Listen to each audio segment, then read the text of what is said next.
educational programming to the school department. Goal 1 was to present a balanced budget. There's no increase in the appropriation from the town. It's going to be level funded from 2018 and remained at 57 million plus. The fiscal year 2019 budget is balanced with an increase from fiscal year 2018 of 1.5%. We anticipate state aid of 25 million plus will support this increase. Several items beyond our local control are contracted transportation. There's going to be an increase of approximately 2% due to homeless students. Tuitions other than school districts, 7% increase, and medical increase of 20%. Goal 2, Goal 2, compliance with OPEB and pension contributions. State pension, 14% increase. OPEB will be decreased approximately $200,000 based on actuarial valuation, and the municipal pension will have a 4% increase. Goal 3, consideration of future budgets. Fiscal year 2019 budget developed keeping in mind expenses in upcoming years. Goal 4, support educational programming in the school department. This budget meets the requirements under all regulations, federal, state, special education, and BEP. It meets state graduation requirements and provides additional vocational alternative pathways for students. As a result of the continued support from the town council, the school department has been able to increase the opportunities of our students, and as a result, we are seeing notable successes in the following ways. First, we have an increased number of pathways for students at the high school to 6 pathway programs. Grant awards including the Samsung Technology Grant, which was $25,000 for the West Warwick High School.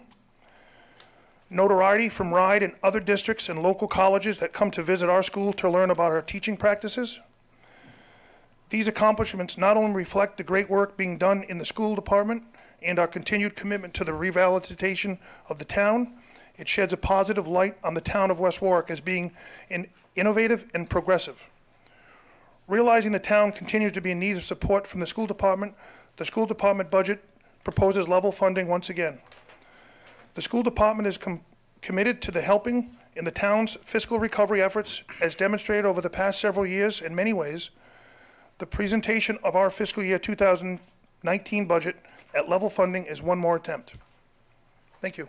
Thank you, Steve. Any questions for Steve? Steve, I do have one. Just in your budget, is there any type of funding for children who may not be able to pay for lunch that day or anything? One thing that's come to our attention is, and I know Angelo addressed this the other day, was Sodexo possibly dumping lunches out if the kid doesn't have enough money or whatever, or taking stuff away.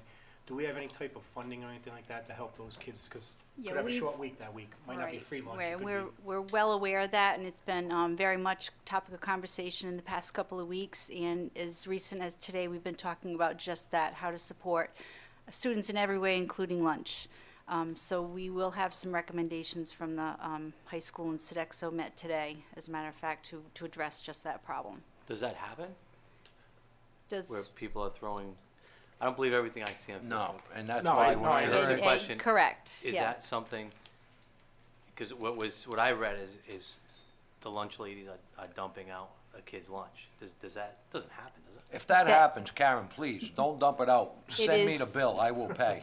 Our intention is that every student have a meal. I know you work do, towards but that, the accusation was against your lunch lady, and I guess, I don't know who it is, I stopped commenting when it started getting crazy. Yep.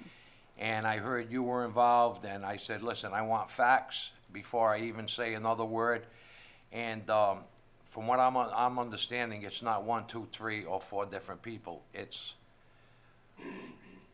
Well, what this has happened to. I can say is that I don't know that that's not come to my attention that it's happened, but we do address any concerns that do come to our attention regarding kids having access to lunch. I just want to make sure So, there's something, yeah. whether or not, I mean, it's probably minuscule Yeah. as far as the expense would go. It's just, Yeah. I think we need to work with Sodexo and say, Yep, if I we have agree. a situation, You know, because not everybody gets free lunch, but there could be a rough week or something for the family. Exactly I just right. want to make sure And we that want to make sure we everybody's support getting it. kids and families in every way, including that way. No, you've always been great like Yeah. that, Karen, that's I why I appreciate just, it. Yeah. you know, but, you know, when you hear things like that, it Yeah. just, Well, we always encourage people to bring concerns to our attention, Yeah. and I think that's the best way to handle them, and we do handle and them like when I they come to our said, it attention. started So off good on social media, and then it was a always starts show good. all yeah, itself. like I said, we Doesn't always really start encourage good. people to reach out to us, and we're always there. That's what we're there for, to help. Yeah. So Thank you for that. thank you. Okay. Thank you. Thanks. Any questions for the school department? Thank you once again for your hard work on your budget, and, thank you. All right, library. We're skipping. That would be page 31. Thank you. There's 32. First of all, thank you for moving This is moving Parks. me up from the bottom of the agenda. 32? Moving up in the world. Well, it's because you canceled last time. I know, well, yeah, I was out of town. 31. What is it, library is 31. All right, thank you. Thank you.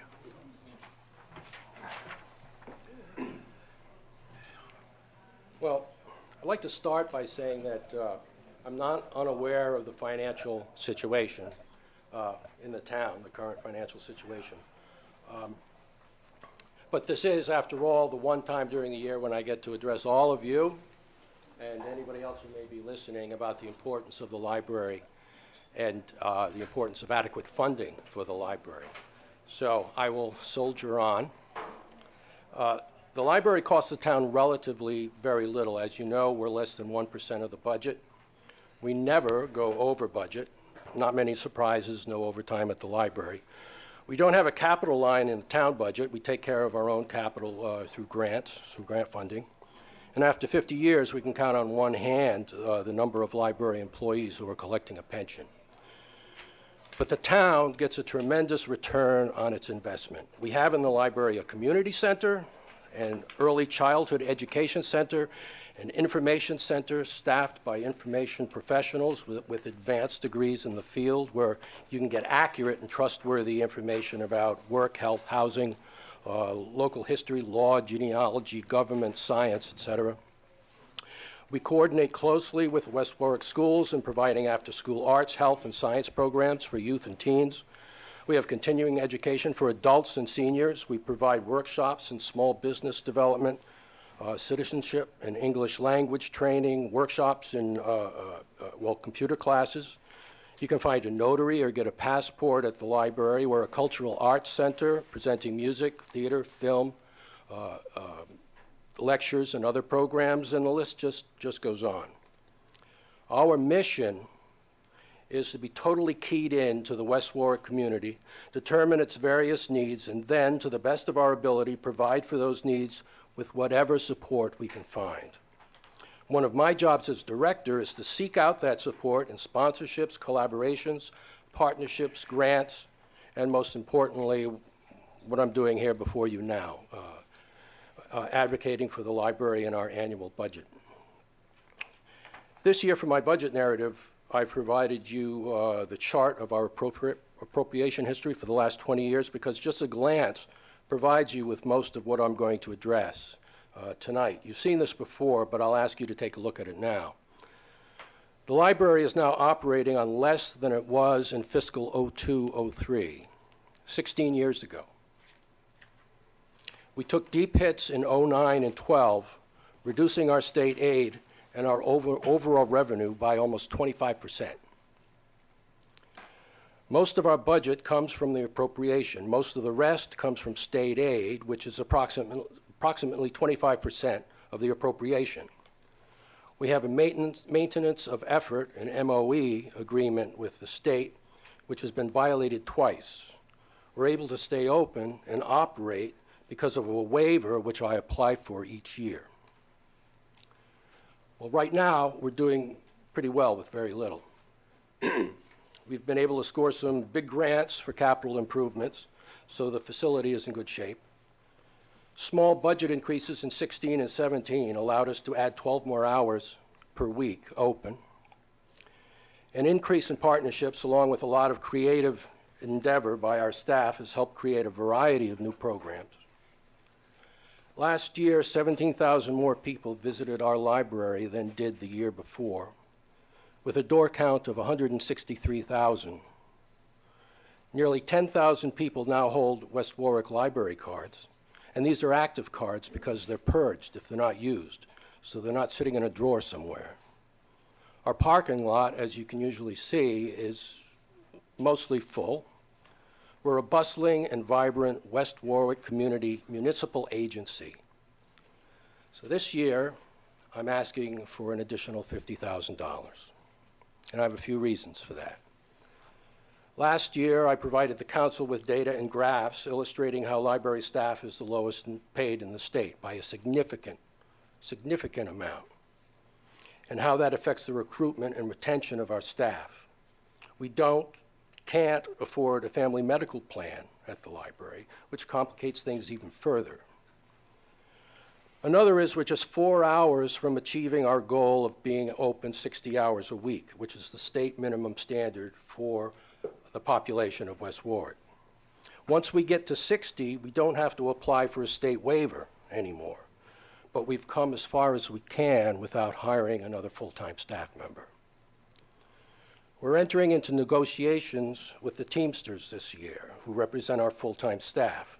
The unit hasn't had an agreement since 2013, and we have absolutely no wiggle room in our current budget.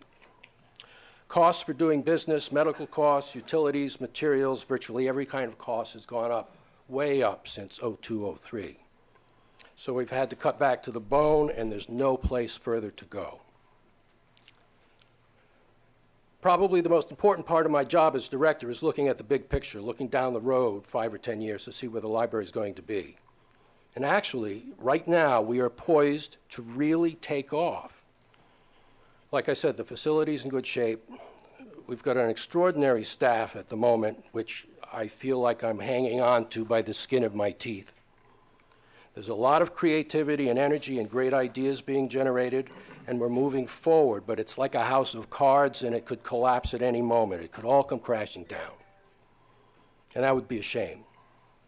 We just need a little bit more support in our budget. Again, in the general scheme of things, we're asking for a relatively small investment for a very large impact. In fiscal 08, 10 years ago, you'll notice in your chart, our appropriation was $815,000. That's $115,000 more than it is now. I don't see trying to get back to that number from 10 years ago, before the banking crisis, before our violation of the MOE. I don't see that as an unreasonable goal, eventually getting back there. So finally, there's another reason for asking for the additional funds this year. It's because it would be irresponsible for me not to. I'm responsible not only to the board and to the dedicated staff of our library, but to all the West Warwick residents who find in our library a valuable destination and a resource that helps to enhance the quality of life in our town. So every year I'm going to come back here. It's going to be either me or my successor, and we're going to ask for more money, and we're going to be happy with anything you can give to work us forward towards that goal. So thank you. Thank you. A couple interesting facts. 163,000 people at the door count. 10,000 having library cards from West Warwick. I was on the council when we made these cuts back in 06, 07, 08, 09 actually, where it was a very tough, difficult time for us, and we had to make some tough decisions. And unfortunately, we did take it out a little bit on the library. And you had to reduce your hours. And I know I sat here with Councilman Padula, Councilman Giroux, and group who were up here and saying we'd like to get you back to 60 hours as soon as possible.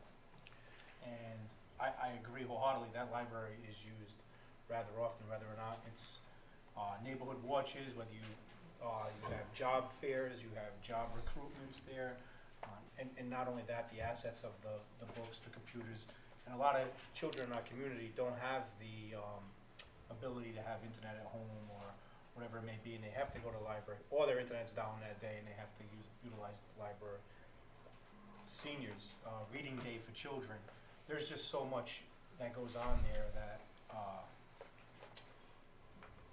keeps the town and the library vibrant. So I don't have a problem with your budget. I really don't. It's feasible. I know one thing we talked about last year, you have individuals who on master degrees making $30,000 a year. I can tell you right now, they're probably not even paying for their college with that rate, to be honest with you. So, you know, and one thing I've said right along, right now, we're in arbitration and it's been awarded for the police department to get a raise. And I honestly feel the same way as if we're given one, we can't not give others. And we have to figure a way out to do that. Also, getting back up to 60 hours a week, I personally feel, you know, that library needs to be open 60 hours a week. You know, what days are you looking to extend if you go to that, open up that 4 hours? That 4 hours would open up all day Saturday. So right now, we're open up a half a day on Saturday? We're open a half a day on Saturday. We're open 9 to 9, Monday to Tuesday and Wednesday. We're open 9 to 5, Thursday and Friday. The extra 4 will get us 9 to 5 on Saturday. Can I ask a couple questions? Sure. So Yeah. the 17,000 more, the influx in traffic, what's that due to from last year? That's quite a bit. It is quite a bit. I think partially it's due to being open some extra hours, but that doesn't account for nearly that amount of people coming in. I think we've really upped the programming. We've more than doubled the amount of programs we have at the library, so a lot of people are coming in. About 60 people a week come in from Job Club. About 30 people come in the week for our senior exercise program. Our senior tech club has about 20 people coming in every week. We have a number of programs where people just, they're drop-in programs where they can come in. So also I think our general profile has been elevated in the community. Honestly, I think in part it's because we never had any signage out there for years. And now finally we were able to, we had a little extra money from the grant to put in the new windows, and we were able to ask the Champlain Foundations if we could use that money for some signage, and they agreed that it was okay. So now we have good signage outside in front of the building, on the building. We've upped up our marketing efforts just locally in the newspapers, our newsletter, our online presence. So Can I ask how we keep track? Is it like a counter when you walk through the door? yeah, there's a counter right when you walk through the door, right on the security gates. Gotcha, okay. Do we have traffic there from 8 to 9 o'clock? Is it busy? From 8 to 9 o'clock, it slows down quite a bit after 8 o'clock. Yeah, it does. There is traffic, though. We have no way of telling how many are residents of the town of West Warwick that come through that door, though, also. No, Well, I we can tell don't. you, I've used this as an example. My boss spoke very highly. He utilized the Job Club. I brought this up 3 years ago. He's from West Greenwich. Unfortunately, they don't have that program up in West Greenwich. And he drove from the Route 3 side up in the woods over on that Route 3 where the Right. old tavern used to be, to West Warwick every time he came here. And that Job Club got him in with Cox Communications as Right. a management role. And, West Greenwich should worry about them. well, again, they utilized it. And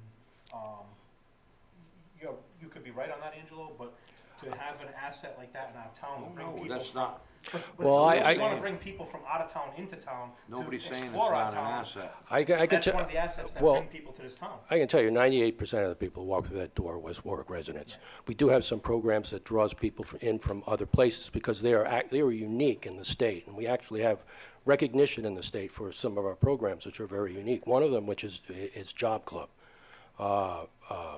But another program is our ESL citizenship program. That draws in about half the people who come into that are from West Warwick. There are people from 30, 40 different countries that come in. We have an attendance in those programs of about 2,600 people coming in. So half of them are from West Warwick. The other half are from nearby towns. Some come from as far away as Providence because it's known as a very, very good, excellent program. My only concern, and again, I hear the kids that go to the library, and my family uses the library themselves.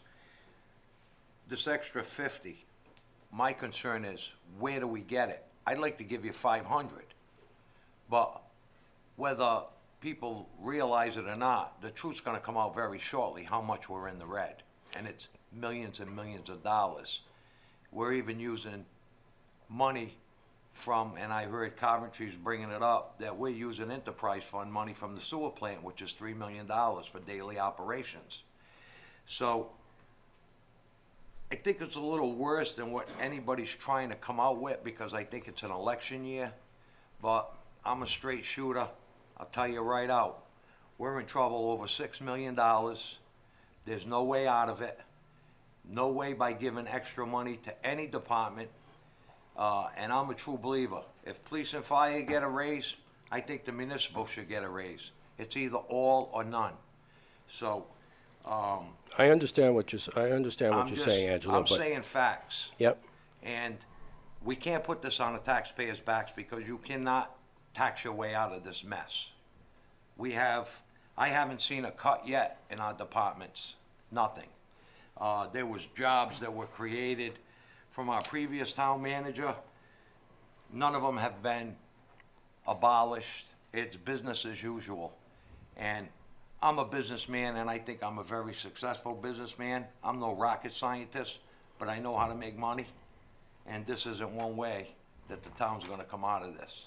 I understand. Believe me, yeah. I know, you're a great asset to this town. I've always said it. You have great people working there. You have a great board. I met you a few times, and I respect you. You're doing your job, but I have to do my job for my constituents. I understand, and I understand But what if you're they saying. can show me where to get that, you'd be the first to get it. Can I ask you a question? Yeah, sure. Of the 50,000 here, which would are for salaries, what would be the percentage of the increase per person? Do you know offhand? It would have to be across the board. Yep. For wouldn't be a raise. It would be a salary adjustment. I would advocate for a $5,000 salary adjustment for the 9 full-time people. Plus, we have 13 part-time staff who already this year we've had to increase their salaries up to minimum wage. Some of them, at least half of them, up to minimum wage, and we're expecting minimum wage to go up again next year. So it would be an across-the-board salary adjustment or bump. So if you're looking at, just to do numbers, say 31,000, which I have to agree here, I think that's a little, for somebody with a master's degree, I think it's highly insulting. It's It is. way below the But- next. It is, It's but- way below. But just, I mean, looking at the numbers, if you're looking at 5,000 across the board, say, from 31,000, that's a pretty significant jump. I'm not saying it's not deserved and not earned, but it's a huge percent increase that, you know, and the police won the arbitration. They're not gonna get this type of increase. They weren't asking for this, so to make it, Well, when you look at 60,000 at 3% or 2.75% and 30,000 at 6%, yeah, it's about the same. yeah, but you can't, You gotta look at what you're saying there. I know what I'm saying. I Yeah. know what I'm saying. They are getting, you look at 2.75 in retro, back to July 1st of 2017. So- Yeah, you're kind of getting that. So my, Because you're getting retro, plus all your overtime you worked, you're gonna get so an my, adjustment in pay and whatever my, else. my next question, which is more of an internal question. Ernie, I see that you didn't, I know you didn't make many cuts in the budget. I went through the budget several times, which is your call. But you ended up cutting this one. I'm just curious as to why. First of all, I would say that I would agree with everything that was said about the value of libraries. I've been on a tour of the library. It's an excellent facility. I've been there as a patron. It's a great facility. with libraries and such agencies like that, they have the ability to apply for grants, whether it be the Champlain Foundation, Rhode Island Foundation. They give grants on all kinds of things to help bring funds in, as well Not as for they have operating, not endowments. for operating costs, though, just for capital. Well, they also, have endowments to use. So looking at that agency, I felt they have other alternatives that they may explore. That was the reason. I believe that the facility is a truly remarkable facility. I've been there, the programs they have. I've been there as just a regular patron, and it is a good facility. For something the town should be very proud of, but that was the rationale.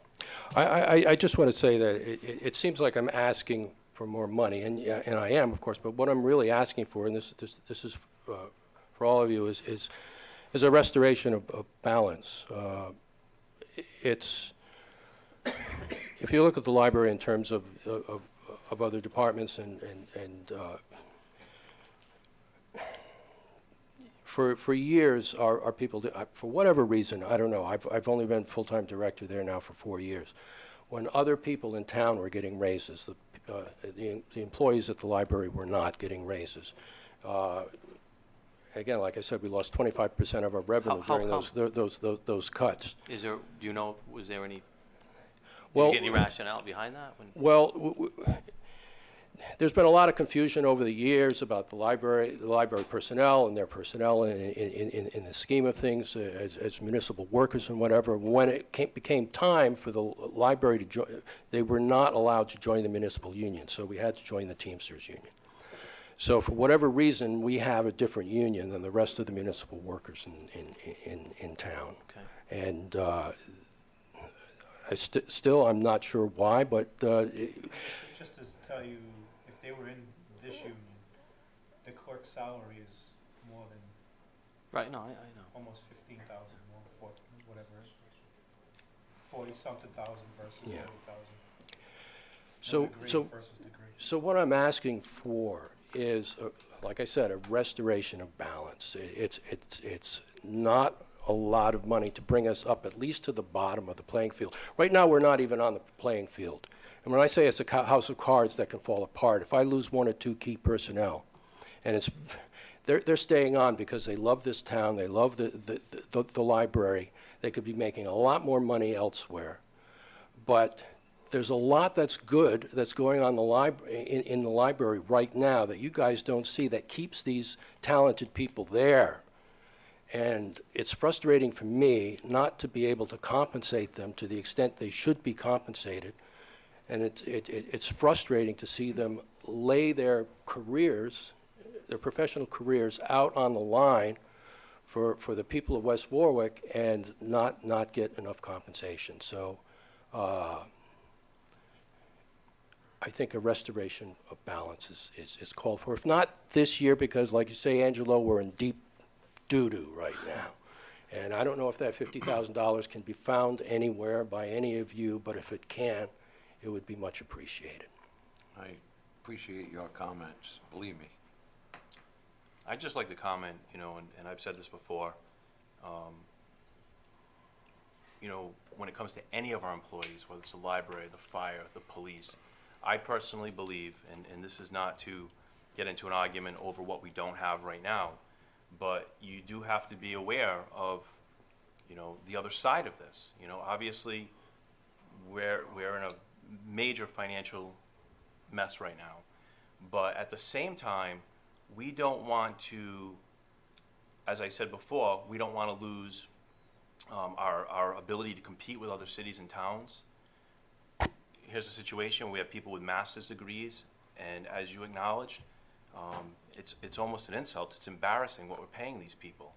And we're going to start losing people. We're losing people from our police force. We're going to start losing the library. These are valuable resources. So it's kind of like where, you don't want to bite off your nose to spite your face. So, obviously we have major financial issues that we do have to tend to, and difficult decisions have to be made. But we will be giving some raises this year. Personally, I don't think we need to give 50,000. I think just, as a show of good faith, that maybe even half should be considered. So they don't get a $5,000 raise, maybe they get a $2,000 raise. It's just my personal opinion. can we find that in the budget, John? It might be difficult to cut something in the budget. It You're gonna might- have to it- cut, and you know you're gonna have to cut. Well, it And might what's come gonna from a happen when the cut, people or, of this town vote down the budget? I've Now spoken. you will cut. But let me just say this, I have spoken to many people, my constituents, taxpayers, who don't want to lose services. They are willing to pay more for services. Well, I guess that They could be a don't, they good, don't want to lose services, and they know that things are a mess. And I heard the same thing last year. They voted for the budget because they don't want to lose services. They don't want to lose the good people that we have.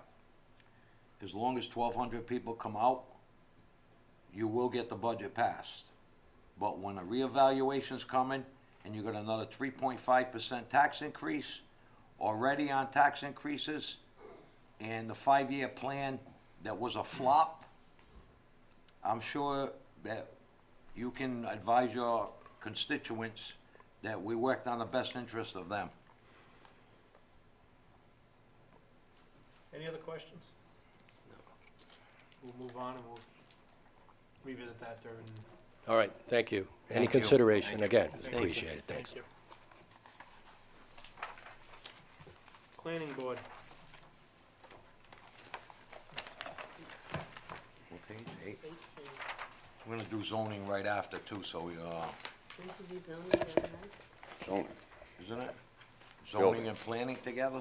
yeah. Did zoning, Zoning did the other night. Oh, zoning's done? Paula did it. I just did those minutes. before. What are we doing right now? There's no Planning. zoning right here. What page? 18. 18. Mine says 8.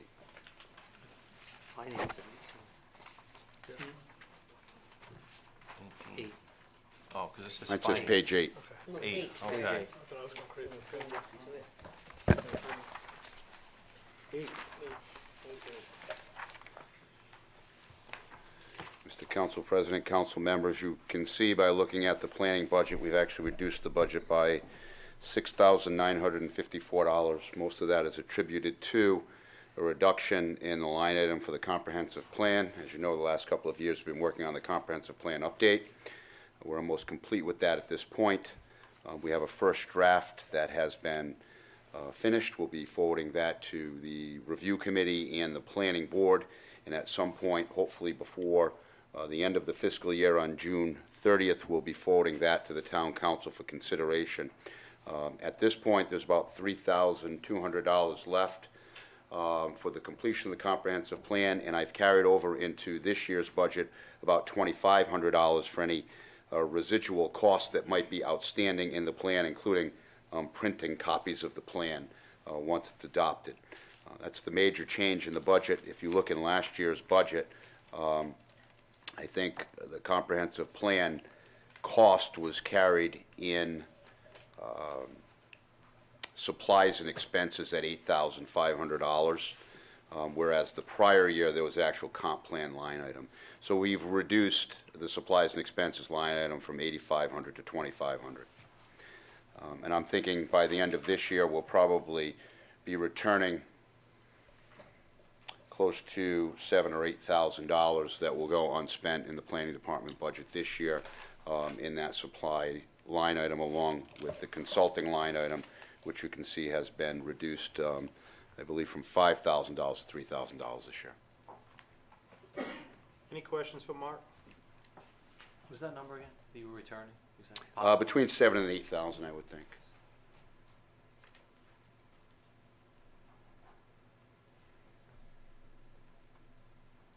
Thank you, Mark.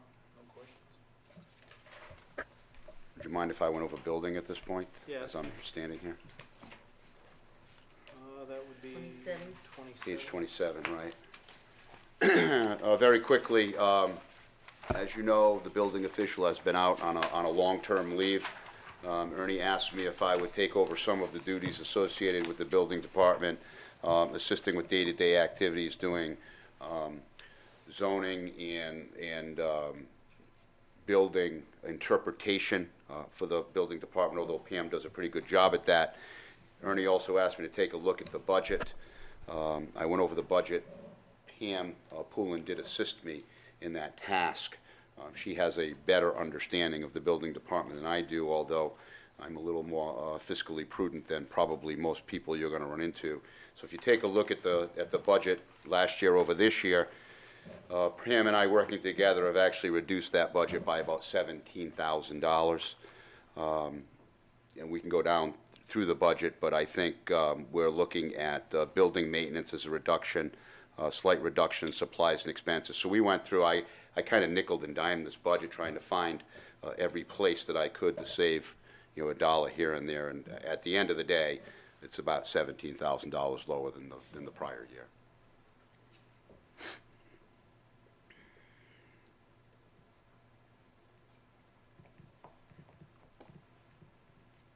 Any questions for Mark on the building?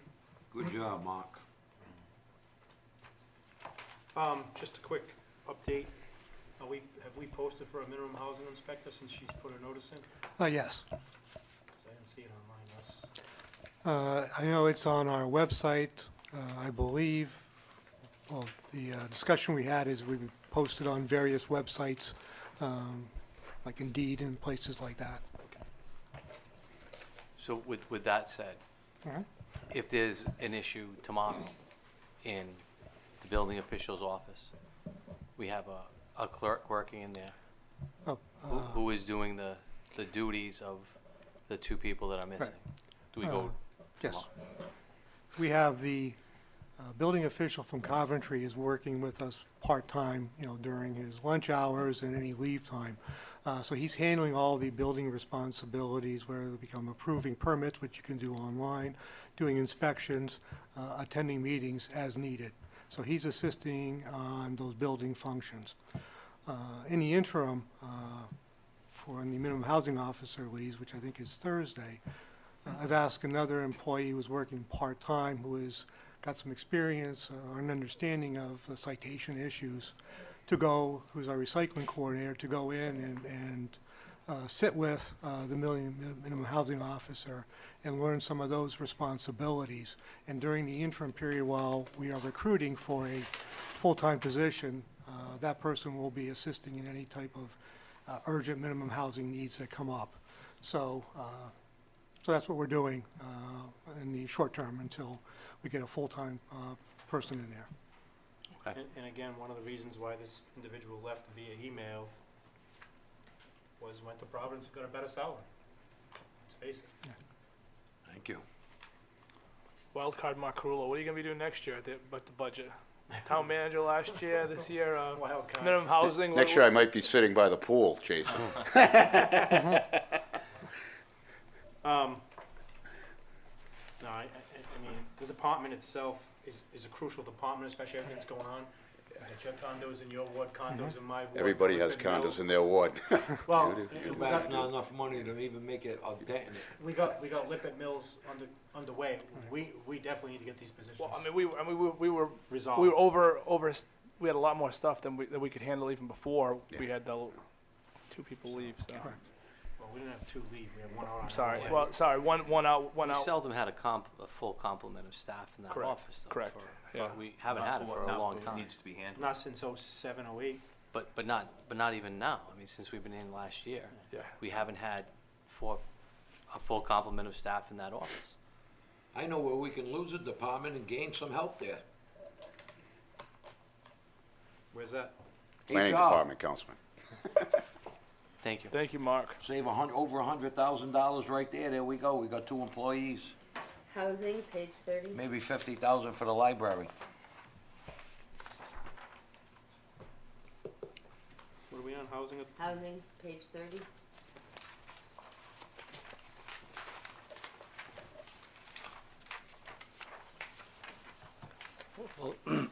We're asking for $1 million this year.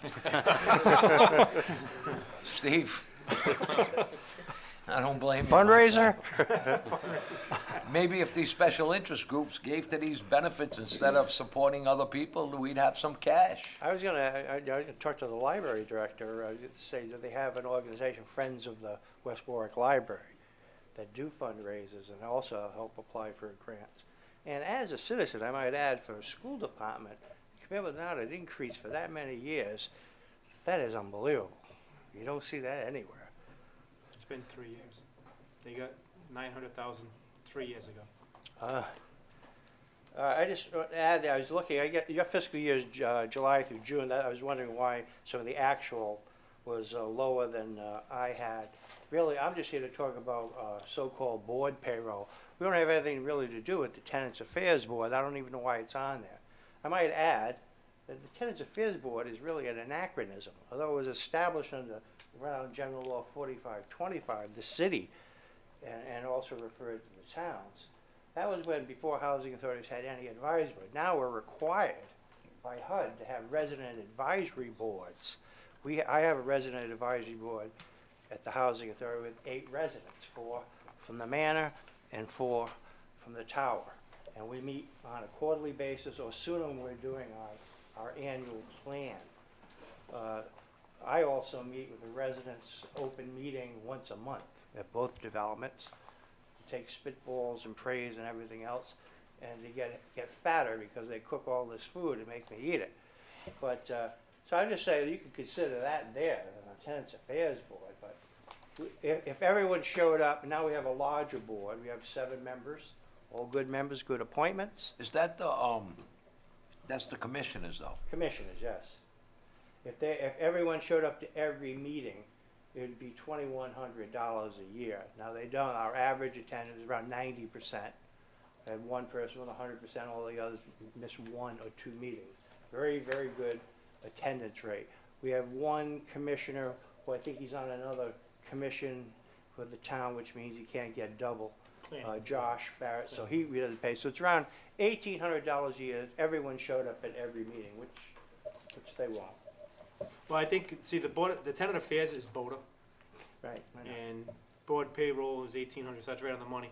I agree, the tenant affairs is drastically dropping like flies, and I don't think we're gonna be filling those positions anytime soon. Yeah. And I think that budget item, even though it's where it should be if everybody showed up to every meeting, but if you look at the actual, I don't see an actual for this right now. I'm not even sure if there is one, if they even used any money, because I don't think they've ever met. I don't know about BOTA, but I know for the housing, it says board payroll, that's for the housing authority. Yep. And the Tenants Affairs Board, you know, one of the most vocal members, who was a resident at the WWHA, and I said, I'll put you on the resident advisory board. Now, we don't pay them. Maybe I could give them a little stipend, but save yourself a little money. Yes, Mike. Very nice man. Joe calls me every once in a while. He calls me all the time. Me too. He's actually very helpful. He gives a lot of good advice, so I'm not knocking him. He cares. Any questions for Steve? Thank you, Steve. Just might be added, we're having our annual board meeting April 17th in the evening around 4 o'clock, and you'll be getting invitations to attend. We'll be giving a presentation of the last previous year, all our key metrics, and about our strategic plan. So if you can attend, I'd love to see it. Thank you. A lot of good things about you, Steve. Keep up the good work. Thank you very much. Great job. Very kind work. Appreciate that. Street lighting? 26. 26, I'm sorry. Yes, what you'll see is an increase in street lighting to be more reflective of really what the actual bills are. Right now, actual through January 31st was only 17,000 because I believe starting in October, I haven't paid Prism their monthly bills. We held back on those because of poor service and maintenance of the streetlights. Since that time, though, and we also asked for a listing of any outstanding streetlights or complaints that come in. That was being done a few years over the summer. It has not been done for a long time, and that makes our job more difficult responding to people because we don't know what all these different lights have been because, you know, we can call in lights, Joe Argenti can call in lights, the public can call in lights directly if there's an issue with streetlights, and we just didn't have a good handle on it. And now we've been provided a list of outstanding issues to be resolved. So that's going to be a big help to us. And moving to resolve any type of outstanding issues we have. So the maintenance has gotten much better. Not perfect, but it's much better. And now we do have a record of what the outstanding issues are, so we can continue to monitor them and keep track of them. So we will be paying these bills, but they're just not reflected here. So we have the monthly bills that we pay, plus we also have a fund there for installation of streetlights or repairing lights. You know, we're responsible for underground lights, and they can be very, very expensive. So this amount would be, again, more reflective of really the actual cost to maintain and then install in lights that are needed, as well as more heavy-duty maintenance of the light or lights fixtures. Any questions for Ernie on that?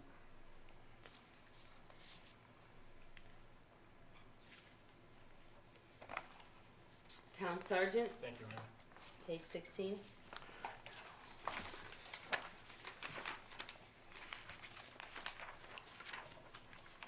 Where is he? He's not here to show his budget. This comes out of, we pay his payroll out of the town clerk's office. I know, but he should be here to I present his know, budget. Big budget of $754. He still should show it.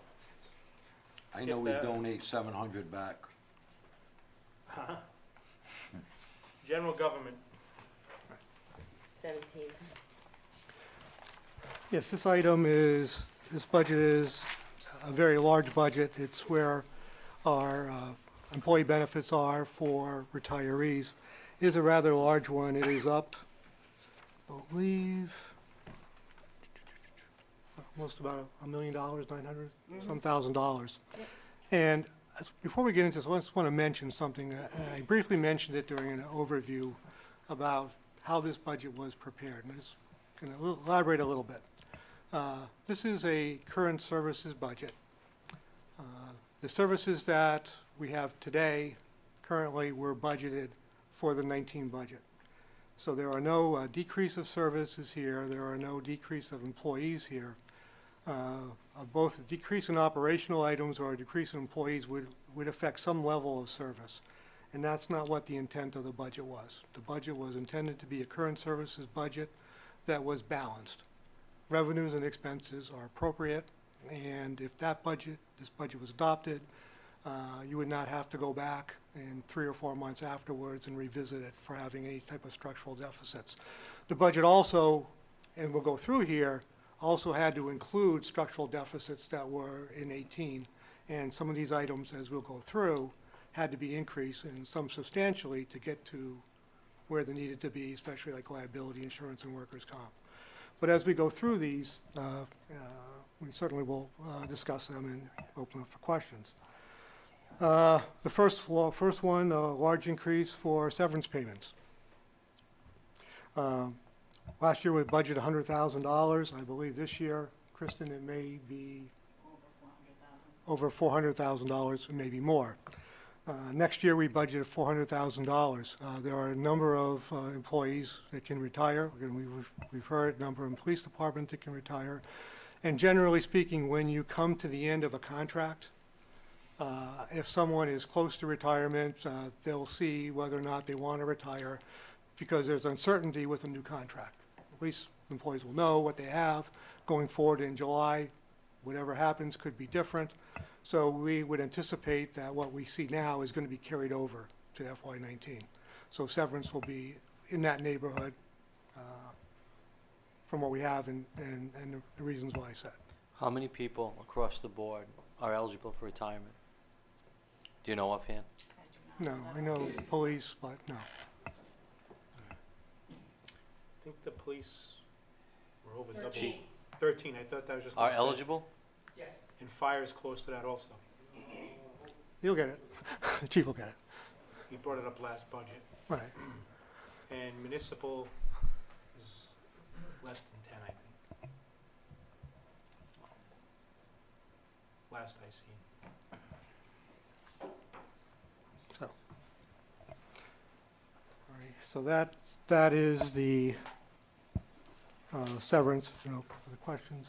Kristen, do you want to do the benefits? Sure. Okay. So basically, we took 8%. We increased our benefits by 8%. If we put in the recommended increase, our budget just couldn't sustain it. So we did 8%. This is the retiree, dental for the retiree, and then this is the retiree health. And this number is a little tough to pinpoint because as people turn 65, they go from the regular plan down to the one that costs a lot less. So it's probably about a 7.5% increase on the retiree health care. And then the pension is right from the pension valuation. And that's the normal cost. Chris, what was the recommended healthcare increase? I want to say it was almost 20%. Oh, I think the revised number was a little over 18%, still significant. So what happens if we go 8% and they go up 18%? If we get more claims than the 8% increase, then we are running a deficit in the internal service fund for the health, which will have to be made up eventually. So, the workers' compensation and general liability insurance, I budgeted 8% over what we actually paid. I emailed Colleen at the trust, and she said my starting numbers are good, that maybe the general liability may be coming in a little bit less, and she's supposed to be getting back to me with a final number. So I'm hoping during the hearings I can give you some good news on that, and maybe we can bring that back down a little bit. The rest, the league raised their dues. The rest of the other significant increase was the computer services for the RCC. We need to talk about that. Oh, absolutely. You know, we've been discussing this for a couple of years. I'm not gonna get into how they even got the bid to begin with, but we know this is an ongoing problem. Nobody's happy with it. Nothing's working correctly. I hear And you. we're paying through the nose. Yep. So what are we waiting for? Are we locked into a contract with that? Listen, they're not fulfilling their Well, contract. I'm just asking, are we locked in a contract? So I believe we have to give 60 days notice So we can get out. to get out, but we need to have a plan. Of course. So we have been looking into different avenues as far as we want to have an analysis done. Should we have an IT department, or should we find a consultant that is, more feasible for us? Cost-wise. An IT department would be a person or a single, a Well, see, this person in is- the this department is- or? Well, that's what we need to know. This is what we don't know, because, again, as a layperson, I would think you need someone as a director that has a skill set to do all the types of program, be familiar with the programs that we have for police, fire, municipal, and then you have to have another person that's a little bit less, but still can step in to assist, as well as do the regular type of troubleshooting. So, So on the previous budgets, Yeah. the What computer was- services were all over the place, so it was in every department. It is. It was still is. upwards of $300,000 Right. a year. So we, as a council, 2 years ago, decided that we want to go with this consultant. Unfortunately, this consultant is not doing the best job. I've seen it, I've dealt with it, I've been called here to come here when it's stuff they could have resolved over the phone, and they're charging boku bucks, and it's well over budget. We were told it'd be about $60,000 to $80,000. The first year was gonna be a little expensive because they found some hardware and stuff and some software that needed to be upgraded and the town to be protected. But with that being said, we're well over budget this year on that. Even what was projected to be over, we're well over that. Me personally, I know that a very intelligent person who's got an IT background, you could probably get for that rate with a little less than that rate, but also here in the building at all times and able to help in multiple departments. Now, the school department does have an IT department. Now, is that something that we may want to tack on? In other words, maybe we put another IT person in the school department that runs the town. See what I'm saying? Where they already have a director, they already have a department head looking over everybody. So they would report to the school but work the town hall and police and fire and youth center, wherever it may be. Because a lot of times, it's a simple, let's unplug the modem, plug it back in, you're back up and running. But that's, RCC will come here, charge you $300 to do that for you. A keyboard, whatever it may be, software issues, not being able to launch Excel, they start charging by the hour, and then by the hour is driving from their place of business to here. It starts as soon as they leave their place to here, it's not when they get here. Couldn't we find a company that would deal with everything all encompassing no Well, matter what? That's what this Put a was. legitimate bid out, Well, our thought was, instead of an 11th hour bid in the 12th hour. our thought was to send out an RFP for services, and we've spoken to RCC and said this is a possibility, for services, and look to solicit companies to bid. I believe there are other communities, a few, that have firms that operate their systems. So contact those firms, see if they're interested in bidding, go out and rebid for this service. While we do, and while we have that firm working, have a study done, to have a firm come in and look at our system and determine whether or not it's in our best interest to have a company manage it the way it is, and maybe at a reduced cost with more competitive bidding, or it's better for the town to have its own staff, and then that study could be, what kind of staff do you need? You know, what do we need, what kind of staff, the skill level, the salaries we'd have to recruit, and possibly part of that could be sharing services with the schools. You know, can they assist us in some manner, or can we combine services? Many communities now are looking to combine services with the school departments. Sometimes it's, you know. The problem I have with consultants Right. is by the time they get here. So if you have an employee who has a problem with their computer and it's down, they're down, they're not doing anything. If there's somebody here in the building that can actually work on it, get on it right away, it takes a lot less time. Right, one of the recommendations with RCC was, well, you can hire a part-time person here, so we wouldn't be as expensive for us. But then, you know, the person would have to have some certain hours, and if something happens, they're not here, that could be a problem. Or if we could find a firm or someone that would be hourly rate, which would be less cheaper than RCC. And that certainly doesn't Why can't we preclude us to do that. consolidate with the schools? But that's why I just Numerous departments. we just threw that out there, but again, You have to- I also, you gotta look at it Right. this way too. Are the employees utilizing RCC? If they're having a mouse problem, or if they're having a keyboard problem, they call an RCC when they go get another keyboard off another one and try it? Are they doing that? I don't know. I'm They not have to go here. through me. Huh? They have to go through me. And that's what I'm saying, is are we making sure that we're not just calling RCC for a mouse problem? You know, and it could be just a bad mouse. You know, are we Right. paying $156 to swap out a mouse? You know, those are the things that we need to Right. start focusing on. Are we just calling them for no reason? Right, there's a few authorizers for RCC. There's someone in the sewer authority, I believe police have one, fire Yeah. have one. Yep. And municipal, it's Kristen, myself, and maybe Joanne, if I'm not here. So there has to be some level of approval. And there are some people that, in-house, that we can call on to do some small things that are, you know, not really heavy duty. I personally think it's something that we can look at with the school department, and their IT people are probably so busy with everything they have. They are. But as far as adding a person to the count of it, and then saying, they'll have a department head to report to, and they can oversee the town hall. We've gotta make sure we hire the people that, and we had an IT department here before Danny Yee. We had an IT department here in the 90s. And, you know, people know our system. It's not a difficult system. Now, internet security, of course, that's getting a little more difficult to deal with. You gotta make sure Right. they understand that also. You know, that was one of the biggest things that we had. We were vulnerable with our old system. Right. Where RCC did discover saying, hey, you know, you are leaving yourself wide open here.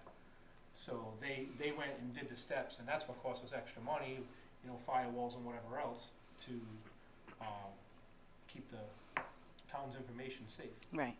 You know, that's key. Right. I mean, we have everybody's personal information in there throughout this town. You wanna Right. keep that safe. You know, so our thought was to give RCC notice, go out to bid, solicit other vendors to come in, you know, for at least the upcoming fiscal year, have a vendor, not and then if we, can and find someone who can troubleshoot for a lesser cost, we could on-call, it comes in when we need them on time, look at that, and then have the study done to have someone come in with experience and determine, again, what is the best for us, what is the skill level of someone that's necessary, what is the cost of that person. I believe there are a lot of IT people available. It's a growing profession. Most communities have their own departments in different levels. And then at that point, we'll be able to make an informed decision as to, what is best for the town. Clearly, I personally believe it's best to have your own people as long as, they're skilled. You can attract and retain good people. It's the best way to go. But again, some evaluation, some objective evaluation with individuals with a strong skill set in that area can make a recommendation for us. But there are communities that are outsourcing it. There are a number of them, and so there are companies other than RCC that do this. And at worst, we'll just compare. I would assume RCC would bid, and then other companies would bid and make a decision. Something wrong with the cameras facing the council. I'm getting texts that they're only facing the audience, and the cameras are not facing the council. I can change that, but I just looked at it and it worked. Sorry, that's, So are you, hearing everything you said, are you, and I know what David just said, Councilman Goslin, regarding talks with the school department, is that something that you can approach the superintendent with ASAP, just to make sure yeah. that option's on the table? well, yeah, certainly I can approach her tomorrow. I know originally, way back when, there was a very, very brief discussion about some maybe IT help in the interim, but they were, as I said, full staff. They are with all their issues with Chromebooks, all the things that schools do today. They didn't have any assistance to us in an interim. Certainly, I can discuss with her about an additional staffing that can do certain things for us, Right. maybe at a lesser cost. As far as that, but as far as, What so do you mean then I lesser- can call what that. do you mean a lesser cost? Well, I mean, again, there are some things that, like I said, we have things that we do that, doesn't require the more expensive consultant to do.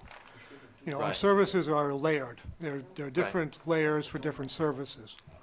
But if there's a position they can maybe look to fund that can help us with certain levels, but I don't know if they would have the ability to have an IT director type, do the types of services that we do here. Because again, they're into schools, we're into, public safety, 24 hours a day, Right, okay. that type of operation. So again, being that 24-hour-a-day operation, you need it right away, which is a little bit different, from what they have.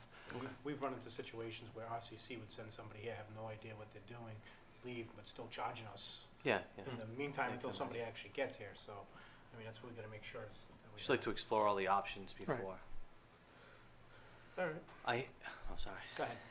Are you, well, it's the next line, actually, the advertising, where, again, I've asked this last week too with some different things, and I know we still have 5 months to go, but we've only used $8,388 in advertising, and we were budgeted for 35.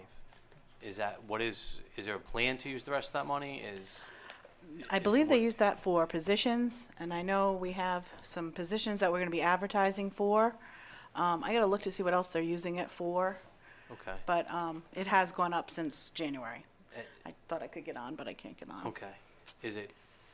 Are we gonna use $27,000? Don't call RCC. Are we going to use $27, Chances are, by the end of this fiscal year, probably not. okay. It depends on what they're advertising for. I need to just double check. I know I had looked at it, and that's why I kind of kept it the same, but just want to just double check. make And sure the reason I'm answering properly. asking is not to, I am nickel and diming it, a little bit, because when Director O'Donnell came up and is asking for extra money and advocating for his program and his staff, I put value to that. Yeah. And if we're gonna, even if it's if it's 25 and there's a $10,000 savings that we have Sure. here, I mean, every little bit would help, and you can make the argument where it could go versus just a cut. Right. The believe. thing is, though, like, you know, we're only 3 months in, and they've spent 8,000, so. No, it's 6 months. No, This that is was 6 seven, months. this is January 7 Okay. months. So this is 7 months in. But I believe I was also looking at the last 3 years where they came pretty close to spending it. Last year, they came in about 8,000 under.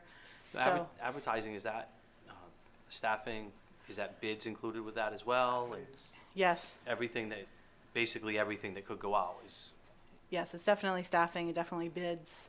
I'm assuming any of our hearing budget ads would come out of there. okay, Our state disclosure working. ads. okay. So Thank you. it could be that we just have less bids and less hiring this year so far.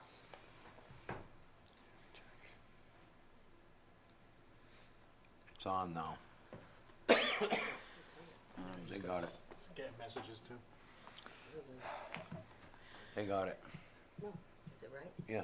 Why is it right on my phone? Well, it's right now. See it? They said it. We're getting texts that they can't see. Are you getting the same person I'm getting? Yeah. All right, just. Is it right? And If you're Becca? working on it, I don't wanna work. No, I'm Well, all done. I thought I fixed it. It's fixed, you said? Yeah, said it, you can see. I can't see it. There's a couple of front row seats if anybody wants to come watch live.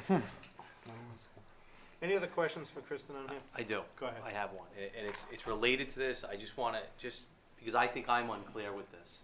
And we're talking some big numbers. I know I sent you an email yesterday regarding the pensions. Right. And the number, when I asked what is going, He says it's not fixed. excuse me one second. Basically, it was how much do we take in from the pension and how much is paid out? Mm-hmm. And the number that you had given me was in total $9,257,300. And that's employer. That there is employee contributions, there are different rates against their salaries that are going Right. in there as well. I could not quantify that yet. All right. I would have to get the information that's going into the pension board to Okay. quantify that. So there are employee on top of that 9.2 million. All right, so my numbers won't be right then. Okay. So, My question to get at this is what I was trying to do is I'm looking way long term here, in 10, 15, 20 years down the road. How much is actually coming in and how much is going out per year? Well- And when that gap closes, is the gap closing every single year? And at what point is it going to overturn? Well, Councilman Licciardi, one of the things, going back to 4 years ago, we were putting in $1.5 million and paying out $7 million, so it was, $6 million. It was draining quickly. Now, we've put some sort of Band-Aid on it where it's coming out even anyway, whether or not it's very close. It's not minus $7 million a year, it's what's paying in and what's paying out is very close, and the gap is closing. You are 100% right. And my concern is, and really just hit it on the head today when we talked about people retiring, It's gonna keep going. and the chief said 13, and you said 10, and fire department whatever it is. But the contribution rises from 9 million a year to 18 million a year. There's 9 million more we gotta find that you can't. So that's my whole concern. 2027, I think that's where that rate is. I think it's a little But before that. so a not lot to, before I'm that. not trying to open up a can of worms in a big discussion with this, but it is related when you're talking finance. It is a concern with all the decisions, because if we're close right now, and all of a sudden 13 people say, you know what, I'm done, or 20 people, 10 people say I'm done, at what rate, and they're all different rates, is that going to be an overturn right away? And I am asking because we just had to find $4 million in 6 months. So, I mean, it's just something I think we need to think about. Where did we with find everything. it? Where do we find it? Yeah, where did we find the 4 million? I missed something. We found it, we had two Yeah, last. you had two corrective action corrective action plans, plans. which took funding, reduced funding in the current operating budgets, which was done in 17, which was also being done in 18, and various one-time expenditures to close Where do we again. pay the fiddler for that next year? Well, You're asking me. well, I would say that I'm this, putting it right this, there. this I budget, could- this budget is balanced, so Yep. depending on what decisions are made. Again, whatever decisions are made by the council, as long as, they equal. I mean, for example, if you cut fire or police overtime and you have to pay it, then that's not Right. a cut. But again, I'm sure as you go through, you will, make whatever determinations you make. Getting back to your pension question, the income is three legs to the stool: employer contributions, employee contributions, and investment income. That's the revenue coming in, and the going out is the contributions. Is it going up each and every year? Yes. So the investment income is, I mean, but that could be Again, any number, right? Yeah, Depending on the market. it's good now because in market, but then, there are variations. Yep. And so again, that's always a number that is looked at, and I believe our investment rate of return is 7.5%, and that's a study's been done or being done to determine if that's adequate or if it's too high or too low. So that's being done now, and valuations are done every year based upon more information, so they can change, but there are long-range projections that say, yes, it's going up, retirees are retiring, and it is an issue that, the town has dealt with and in the future will continue to deal with. How many retirees do we have right now? Off the top. Cool. Just I had the that. cool. Two change?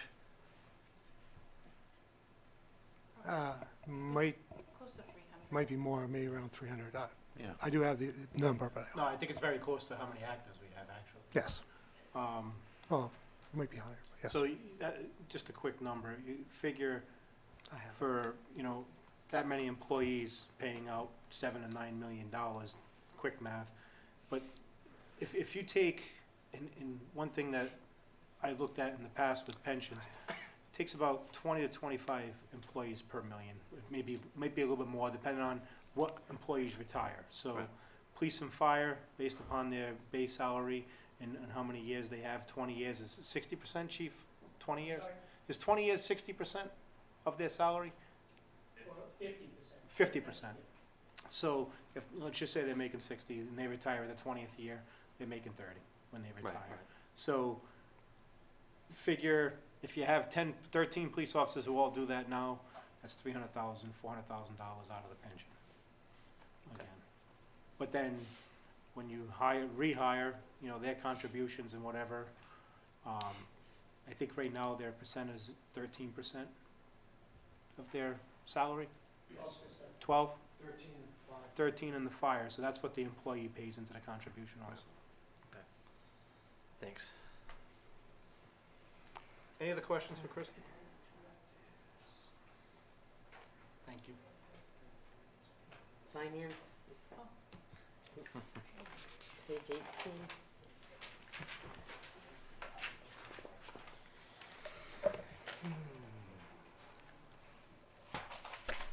So see, what's the IT consultant in there? Is that the same? Nope, that is the Infinite Visions. That's is the support, the maintenance support for the Infinite Visions, the accounting software we use. Okay, thank you. You're welcome. So basically, I tried to keep this as level funded as possible. The only thing that really went up was the healthcare, and that's because there's an extra family plan in this department now. I won't say who it is. And then basically some lines I adjusted up and down. I adjusted training and conferences down because I don't generally leave the state for conferences. So I try and keep mine all to Rhode Island, so there's really no traveling involved. The higher class, I did bump that up to 5,000 because, at $201 a day, $3,000 was going to cover about 15 days, with vacation and sick, or if I have conferences to go to, I want to make sure that I have enough in that line to cover when Joanne covers for me. Life insurance, I got the corrected rates from Karen, so that came down. Supplies I brought down based on the 3-year average. I know it's down now, but they have severely cut back on supplies just to, save the town some money this year. The audit, I did have to raise that up, and that's based on the bid. I'm not quite sure where the number was coming before, but we are over budget this year because there was not enough in the budget. And it was, and it's based on the bid, so I just want to make sure we had the correct number in there. And that's about it. So the IT consultant, Yep. this pretty large gaps from, FY 2015 through 2017. Was that like a year where we bought the software? Oh, Did that yeah. include the software cost? Mm-hmm. Is that why it's so significant? Mm-hmm. So like the past year is just actual consulting? Yes. Or updates or things to The that maintenance, effect? for their support. Okay. Any other questions? Well, Mr. President, I just want to answer the first question you asked for about the IT consultant for the study. In the general government budget, there is a line item for consultants. It's been normally budgeted at $40,000. I budgeted at $50,000. $10,000 was an estimate for the consultant for the feasibility study. I also have $20,000 in there for actuarial studies. As the town is going into collective bargaining, felt the need that we may need some actuarial assistance in developing, the town's positions. So. Any other questions on that? Thank you, Ernie. Tax collector. 19.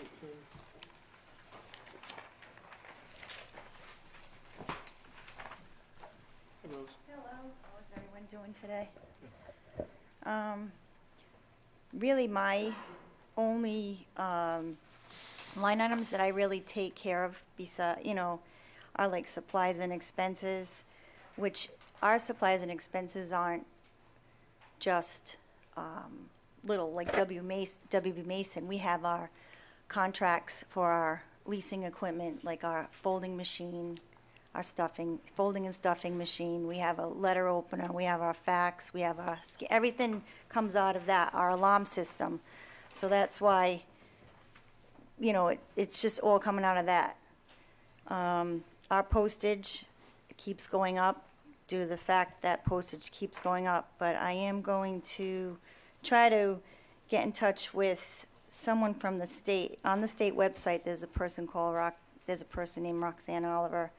And hopefully we can get like a state bulk rate, because we do mail out like 30,000 tax bills come July. And the only really thing that we're needing in our office is one more receipt bill printer. And that's like $900 for that. But really ours is just, what you see is basically what is here. I don't know if you have any questions about anything, but What is your payroll. computer services? Oh, our computer services is Vision. We have software. It's Vision, and we share with the tax assessor. They have tax admin, but they have their own fee, and we have our own fee with the computer services. Would it make sense, or are they different services? To They're have, like, different one software no, companies. because of the different departments, it has to be, okay. No, it's, well, it's different. They use Vision. We No, I understand, collect, They use different Why software. can't, is there, what I'm asking, is it a different kind of software based on what you do, based on what the town is, or is there a service you can get that caters to all these things to consolidate them together? well, there comes cost to that if they start doing that. But tax admin and tax collection, we work together. Okay. I get everything rolled over. Once they assess everything, it gets locked, we roll it over to the tax collection, and that's when we can see our figures for for the tax bills. And payroll taxes, medical insurance, dental, that's Kristen, you did all that, so I don't know if you have any questions. I don't. Does anybody else have any questions? No. Thank you, Ruth. Thank you. Debt service.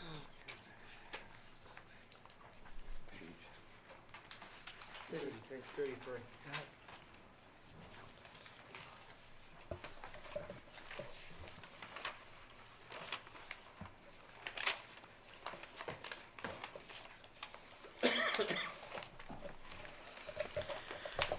Okay, so debt service is going down $467,702. That's for a bond, right? It's ending? Is that why it's- One bonded, and yep, that was about 258,000 a year. The presentation's a little different. I like to see each bond and each interest separately, so it's just easier for tracking to make sure you know exactly what's been paid and what hasn't been paid. The wind turbines, the town's portion of the wind turbines, which would be our electricity, I increased by 5,000, and I have an allocation based on usage, and the different departments will be kicking in to cover the debt service for the wind turbines that are in the energy fund. That's about it. Anybody have any questions? What else do we have coming? We have, what's our next bond? We have a couple in 2022, but Yep, those would be the QZAB, yep. and that's the bond sinking fund. And, That's $1.1 million combined. no, Oh, that one, no. that one Nope, is I'm the. sorry, I read that wrong. Yeah. The one for the 1 million for the school, I think that's done in 2034. It's about 200,000 combined. right? Yeah, yes. The school one, 2034. Yeah, Cool. so a little time for that one. We just did a couple of bond refundings, refunding some debt down to a lower interest rate, and we refinanced the bands for the third turbine to a GO. Actually, no, we used RIB for that. So we are on track now to build our energy fund and hopefully sell some RECs. Any questions for Kristen on that? I just want to mention that Kristen alluded to the fact that this is principal and interest, and we are both used to having a debt, a principal and interest separate, budget pages and principal and interest. So, again, the thought was at this point coming in when we did, we're just going to do everything the way it was done before. But we have talked, and next year there will be different. May look a little different. Some of the categories, line items, and principal and interest will be one. We will be different because we want to break those out. So, again, maybe a little bit different format than you're used to. But again, we have time now to review what was done, how we did it, and make any changes coming up for the next fiscal year for 20's budget. But just want to mention that to take advantage of that comment. So. Thank you. Capital. That's 34.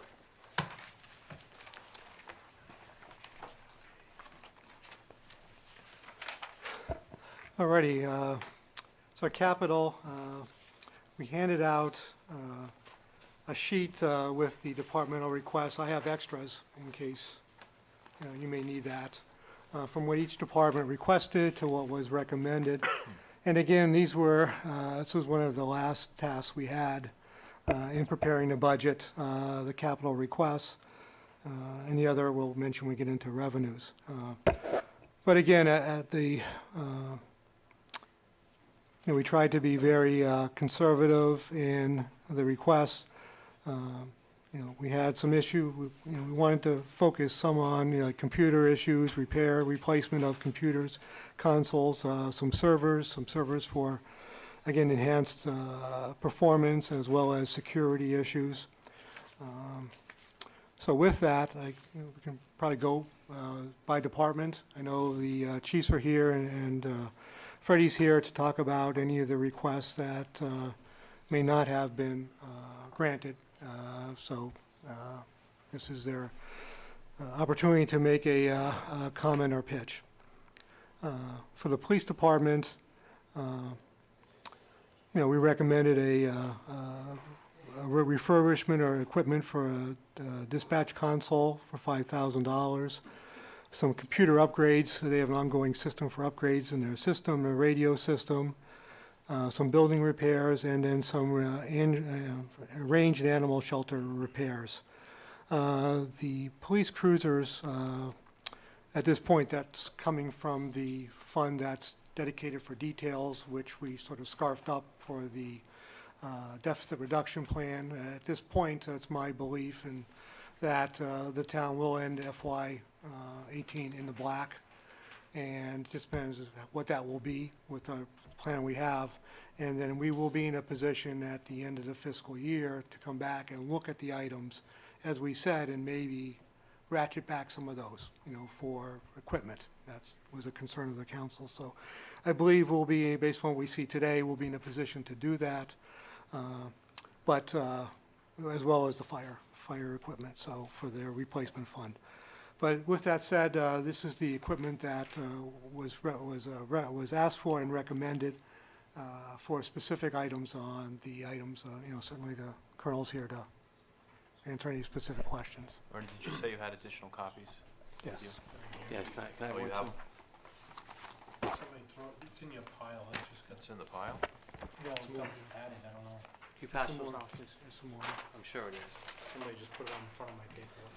Thank you. You can That's take the it one. back. This is it, we're Yeah. good.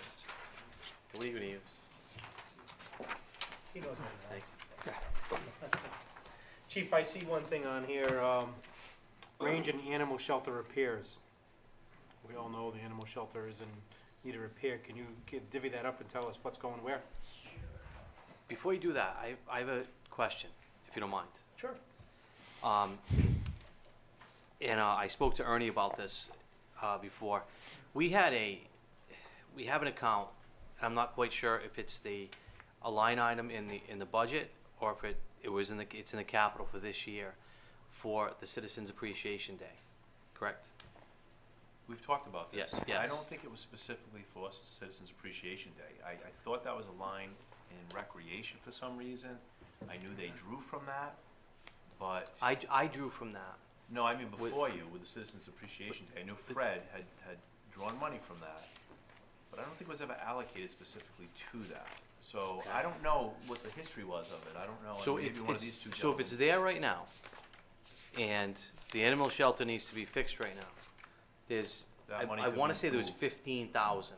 I could be wrong, but, I drew $100 from that last October, through Mark Carullo when he was in. And, so that means there's 14,000 and change left. I just want to make sure, though, there was money donated for Citizens Appreciation Day by Thunder Mist, and I just want to make sure that that doesn't end up in that count.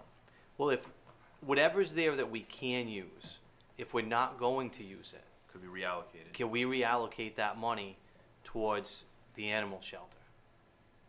Because it's already there, it's already been approved, instead of just putting it back in.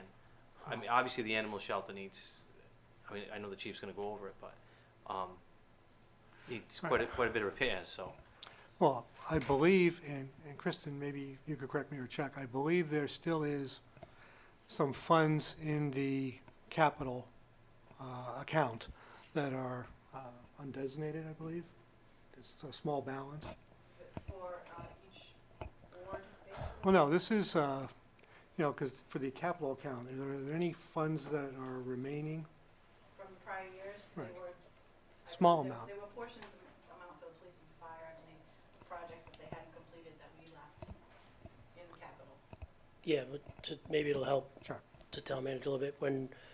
So we had money left over from prior years. I can speak for the police department, obviously, for our body cameras. When Mark Carullo took over as interim town manager, we gave that back to help the improvement plan. So that money went to the wayside. That was from like 14, 15. Again, prior to the town manager, Ernie coming in, Mark had put a freeze on our capital as well. So there's probably a lot of money showing in capital because we haven't spent it. The difference this year on mine, last year it shows 35, however, that wasn't the amount because building had put in money for the animal control. Yep. So this year building is not, so that's why I knocked it down 5,000 because we did do some repairs with help of some of the donations from volunteers and what have you. So to answer that, I mean, we've talked about fencing, coding, getting up to code with electrical, plumbing, heating. We just had over the winter, some issues. We had to just recently purchase a oil tank. So most of that money is designated for the animal shelter, being, again, coding, electric, heat, plumbing, mechanical, in that, those areas. A small portion for the range, which, if you know, the police department has our range. It's, I think, 2010, it was, we started using it, so it's in need of some repairs. The roof and some minor stuff. The roof only lasted 8 years on that? Just portions of it, some of the, I'd have to look and see where we got all of our things. I know some of it, like volunteers had done some work, so I don't know if they got the architectural shingles at the time or not. But no, it's not, I shouldn't say the roof, I should say shingles, some damage from what have you. But the roof itself is solid, that's okay. I apologize for that. But we did, again, sitting down with Kristen and the town manager, I mean, we took quite a bit out. As you can see, last year was 142, we're down to 88. Eventually, we're gonna need to update our radio system. We were able to do quite a bit of research, Major Knott. Kudos to the fire department, Chief Barris's radio guys. We had several meetings trying to put our systems together to save money, which we're gonna have to do in the future. But by doing it together, it will certainly save money. But again, kudos to them, they're able to find a company with the assistance of our radio company that our system is so old, they don't have the parts any longer. However, we're able to find a company that we can buy a spare part at a much lesser cost right now, because we're talking over almost over $200,000 on the police side, about 160, I would say, the remainder coming from fire. But we're able to, hopefully with that 5,000, we can buy a spare part to have on the shelf. So should that unit go down, we can just pay someone to come and put it in, and it'll get us through for the time being. Any questions on the chiefs? Thank you. I'm sorry, chief, what was the Yeah. dollar amount again for the animal shelter that we're looking at of this 30,000? I'm sorry, so to split between the range So, I and, saw range animal shelter repairs, it says Yeah. 30,000. Are we looking at 15, 10, 20? no, it'd probably be like a 70%, 30% type thing, so the large portion of it going towards the animal shelter. So with, I would say, probably 22.8 to be a quick guesstimate at that. So 70% would be 21,000, but 22.8, 21.9. And we're gonna look into that other money that Councilman Licciardi brought us? It just seems like it was an actual line item last year. I'm looking at parks, for example, and there's a concert series and special events section, and it doesn't show anything for those years. But I specifically remember a line item that said $15,000. It might be the town council. Okay, Go under town council, it might be sitting there okay. when we get there. And I couldn't find it either, John. Where is it? Where'd it go? One with the 3 million, Yeah. Oh, and the other 5. Just add it to the tab. All right, the next grouping is the fire department. The chief can come up and, let's see. Just wanna- Yeah, hey. Good evening. Hey, chief. Good evening. On your page 34, you see the 44,300. My department request was for $60,600. And that's not on there, a little bit of my fault.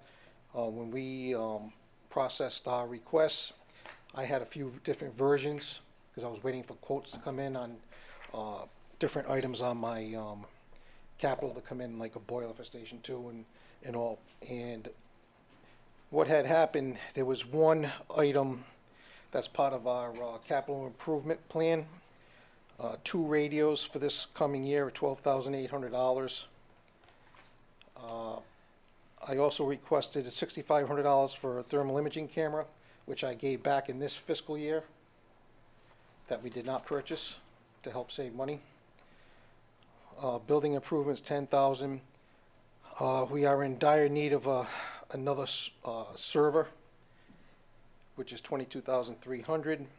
In the heating system boiler, $9,000 for Station 2, which amounts to $60,600. I have to say, I look back from since when I've been here, this is the lowest capital budget request I've put in 10 years. Are you going without heat in Station 2? No, it's not, the system is an older system. It's not keeping up. If you notice at Phoenix Station, it's one big garage door. So if the rescue goes out, that whole garage door opens up. There's not two separate doors there. Okay. So it cools down the building very quickly, and it strains to keep the heat up. We get by. Over the years, I've insulated the building, new roof. We've done a lot of things to help, but it's getting to the point it's going to need a little bigger system, especially on the apparatus floor. What about the thermal imaging camera? What's the deal with that? Is this replacing one? Is this addition? Yes, we still have some older ones. We have received a couple through grants. I currently have a grant out there for thermal imaging cameras, but that's not guaranteed to get it. If we do get it, we only have to pay 10% of it, if we do get the grant. I have a tough time When with will that you thermal. know? I have a tough time saying no to that thermal imaging camera. Councilman because Goslin he saw it firsthand in that. Councilman Giroux, Councilman Bourget, and myself, along with Jim Thomas, the former town manager, we were at a training facility in South Kingston where we went into a burning building. We were dressed in all fire apparatus. Ironically and very impressive, and anybody knows my family history, I did lose a relative here in West Warwick to a fire back in the 90s. From here to Major Knott to Chief Barris, when the smoke was going on, I couldn't see him. I couldn't see anybody on the floor, nothing. But as I walk in with a thermal imaging camera, and I'm the firefighter, and I just aim that, and I see the body clear as day, like it's right in front of me, and I can go all the way back to Major Knott and see that body. It's an amazing tool. And I've said that day, if you ever ask for one of these, I'm not saying no, because it's a life or death matter there. And you know, when you're in a smoky building, every second counts, obviously. And it's a tool that, you know, I was amazed by it. And I suggest the next time they have a training, if any one of you can go to that, it's I've been to numerous ones, the ACI, it's an Cranston. adrenaline rush, actually, but. So Yeah, forgive my it's something ignorance different. here, but, so we're possibly going to get a grant for a new thermal imaging I've one. applied for a grant, Okay, if we get it, we only have to pay 10%. 10% of the, Is that the 10%? I put in for 2 cameras, so 10% of Would be like, $13,000, $1,300. okay. So this would be our 10% of the grant. When will we know if we're gonna get it? 6,500 is not the 10%. No, it's not. That's for an actual camera then. If we The bought actual one camera is outright. $6,500 Okay. a piece. All right, so if we were to get the grant, we're gonna pay $650. And when will we know if the grant goes through? I don't know. Our president may be cutting a lot of grants, but What happens if we buy the camera and the grant comes through? then Is that money- then we'll replace some of our older ones that we have. Also, Or put an extra one on a different truck that doesn't have it. This, not only is a life-saving tool, it also, to find somebody in the building, our own people, and also it conserves property. Because if there's a fire behind that wall, you can't see it. This will also tell you where that fire is, and that saves damage to the property and all by pinpointing where it is, instead of opening up all the ceilings, all the walls to How many find do where we it is. have right now, Chief?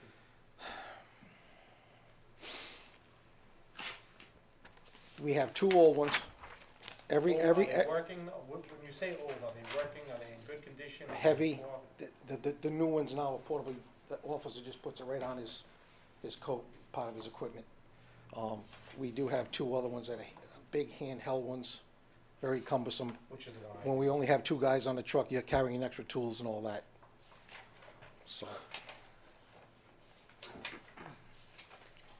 We should at least budget for at least a grant. Well, I had budgeted two in this fiscal year's budget. I gave one back. We bought one, I gave one back to help save money. Yep. And right now, if you notice, we have $39,000 left over in our capital, which I told the manager I would not spend for the rest of the fiscal year unless we had something happen between now and June 30th. We gave back some communication stuff and all. We already had some things already bought before the spending freeze. Yeah, well, we just wanna make sure, whatever I understand you're giving back and that's great, but we've also overspent in other areas. So we gotta make sure that, cause we went through this before and DPW, where they saved a lot in 1 year, and the council went ahead and approved a dump truck and a couple other things, and lo and behold, the town manager comes back and says, well, the other departments overspent. But we don't wanna get into, and I appreciate every department saving money as much as they can, but there are departments that are gonna overspend. We wanna make sure whatever we have elsewhere, like the town manager said earlier, at least if somebody's here and somebody's here, we wanna make sure in the end the scale's, even. I understand. This is my 11th budget, and I think you know me. No, You've been here the whole time. I wanna spray WD-40 on you. I sometimes, just like- usually don't come up with, I don't come up with a wish list. I come up with what we need. No, So we should at least budget for the 650 for the 10%. I'd say he applied for two, I at least Like budget. Wait, is this two or one? 6,500, it's per, or that's for two? Listen. I let me only clarify, Chief. requested I just want, he put in 6,500 to buy one camera. Right. But he applied for two Right, for his, so 1,300. So 1,300 would cover the two at the 10% that we gotta, the percentage we gotta pay. So at least if he gets awarded that, we have that in the budget, and then we can go get the two cameras. Now, if you wanna authorize a 65 September, and say, October, if they announce it. well, I was just gonna say, if you know it's in October and we authorize 6,500, it's not to be spent until we know the answer to that. It's however the council and the So the town manager. camera will be purchased, say, in October. Well, if the you get grant the answer, doesn't come you'll get through. the answer for the grant, and if the grant says no, he has the option to buy one. Now, if the grant says yes, he has the option to buy two, and he'll have money remaining, but the question is, how do you wanna do that? Do you wanna give him the option to buy? Is it something where you need it before then, though, or Well- is it something where it could wait till October? We could hold it off. I already held it off I thi- Okay, this so- fiscal year. So I'll go, that's what I agree with then. I think the grant's a bonus. Yeah, honest 6,500, with if you get the grant, you Yeah, get the so- grant, you save us money, but it's something that's, Yeah, but see what I'm saying? What I'm saying is 6,500, now July 1st, the budget goes, this budget passes. July 1st, Chief Barris may not even be here, we don't know, you have July. All right, new chief says, I got $6,500, I'm gonna go out and spend it on the camera. Well, there is Well, a then all of a transition, sudden, there hold is on. a transition period, and Then all of a I'll sudden. make notes in The a, grant passes, and now he says, well, I need another 1,300 because I already spent the 65 on the camera July 1st. I think at that point, in the grand scheme of things, $1,300 is the minute. chief has to come before you with a So- grant award anyways. So if you're saying the camera's a necessity right now, You didn't say right now. Well, Save it the all older, till October. the older ones he have is coming. We should allocate the $1,300 for if Joe gets the grants. End of story. We're arguing over 6,500, we got hundreds of thousands to cut.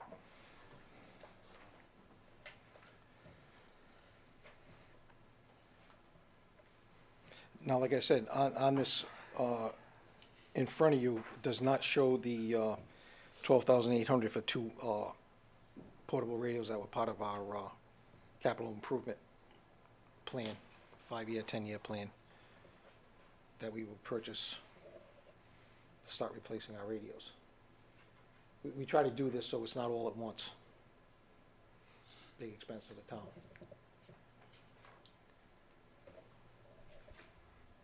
Which was 22, what did I say, 12,800, which is not, was not included in that. Do the mix-up of me giving Kristen different versions of the capital budget.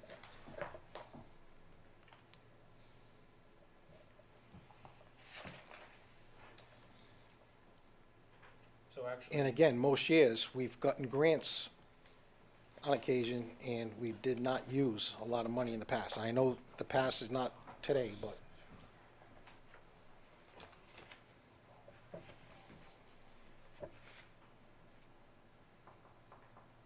so you got 2 radios not in here at 12,800, that is correct. and thermal imaging camera, we'll say grant at 1,300. How many radios do we have right now? I don't know the amount. John couldn't be John here. answered He couldn't be that. here tonight. He had another event to go to. I wanna hold off on the radios, I don't know, for now, until we know how many radios we have and how many we replaced over the past few years, and see where we stand. Just like the Colonel was saying, equipment changes constantly. The older stuff, we can't get parts or replace or fixed, so. No, trust me, chief, I've been in that office over there where the radios are and the batteries, and I've already heard the spiel of how they get their own batteries and maintain their batteries and keep them fully charged, let them drain totally down. Trust me, John's running me through Oh, the yeah. gamut over there. Okay. Any questions for the chief? Thank you, chief.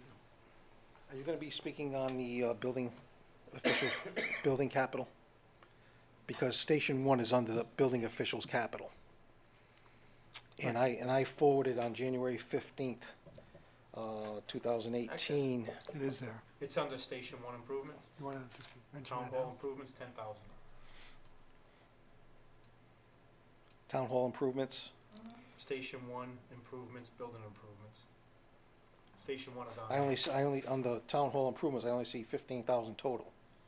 Yeah, it's 15,000 total, but it says Station 1 improvements is 10,000, building improvements is 5,000. Oh, okay. All right, so I didn't know which ones you did see that letter, because I forwarded it to Mark, because Mark was the acting. And mainly it's the asbestos tile, floor tiles, and they should be overlaid, and the front ramp is cracking, and we're gonna have a liability there. For years, I've been trying to put in for that. Okay, Thank you, chief. Thanks. Chief. DPW.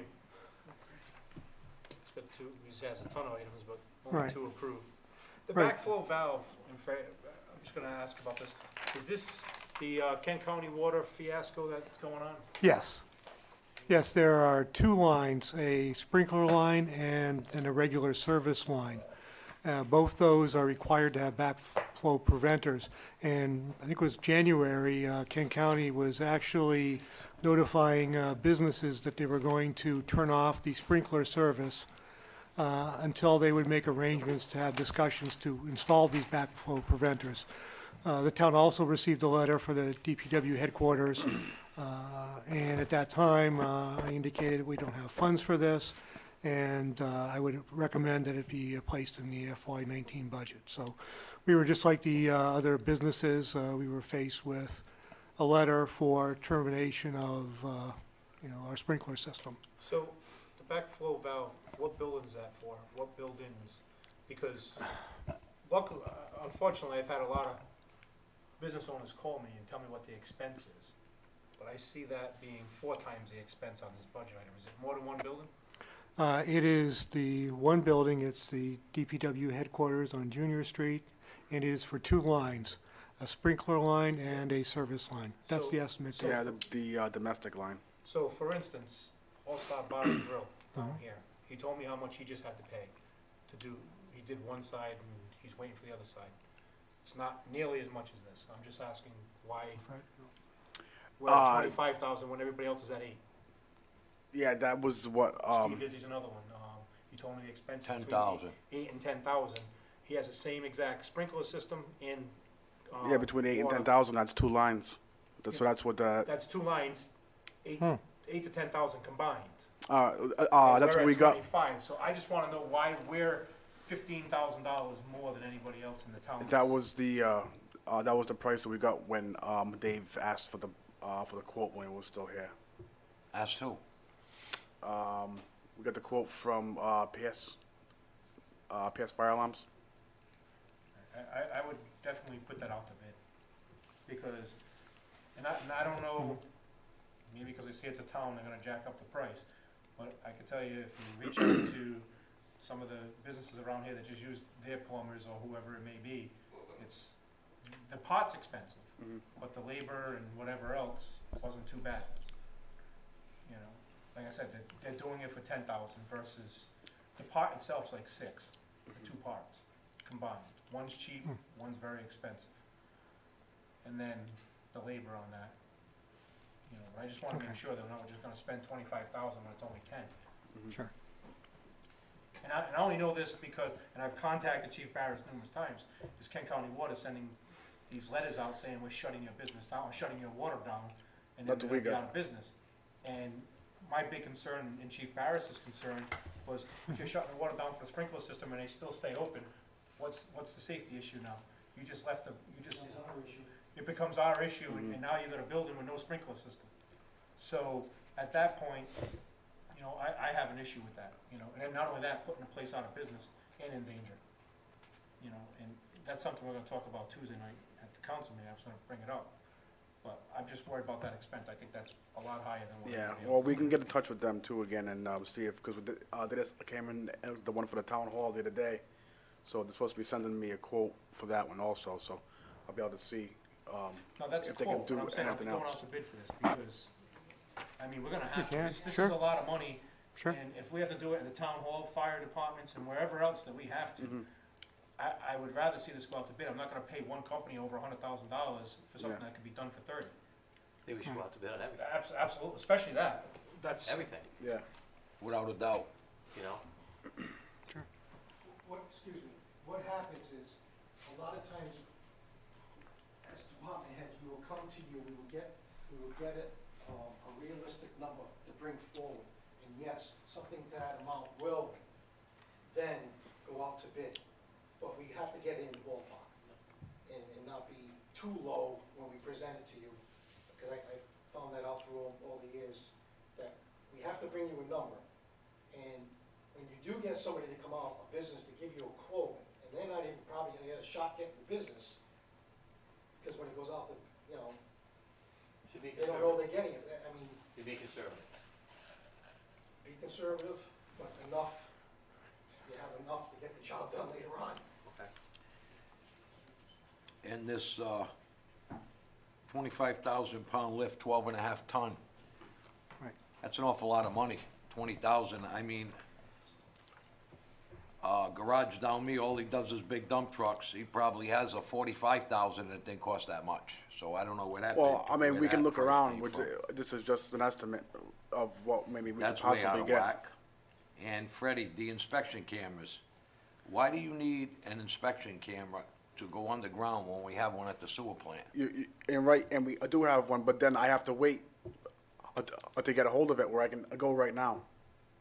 I asked for it last year too. And I talked to Bernie about it, and they're more than willing, because Right. we're not using it unless we have a Well, blockage or something, but- so but we're if not it- gonna be using it at the same time. Right, but you never know, but then there's times where I need it right away and I can't get a hold of anybody down the sewer plant. Now, And I- well, and I you gotta call wait. me and you'll get a hold of somebody, believe me, you'll have the camera. I mean, that's double.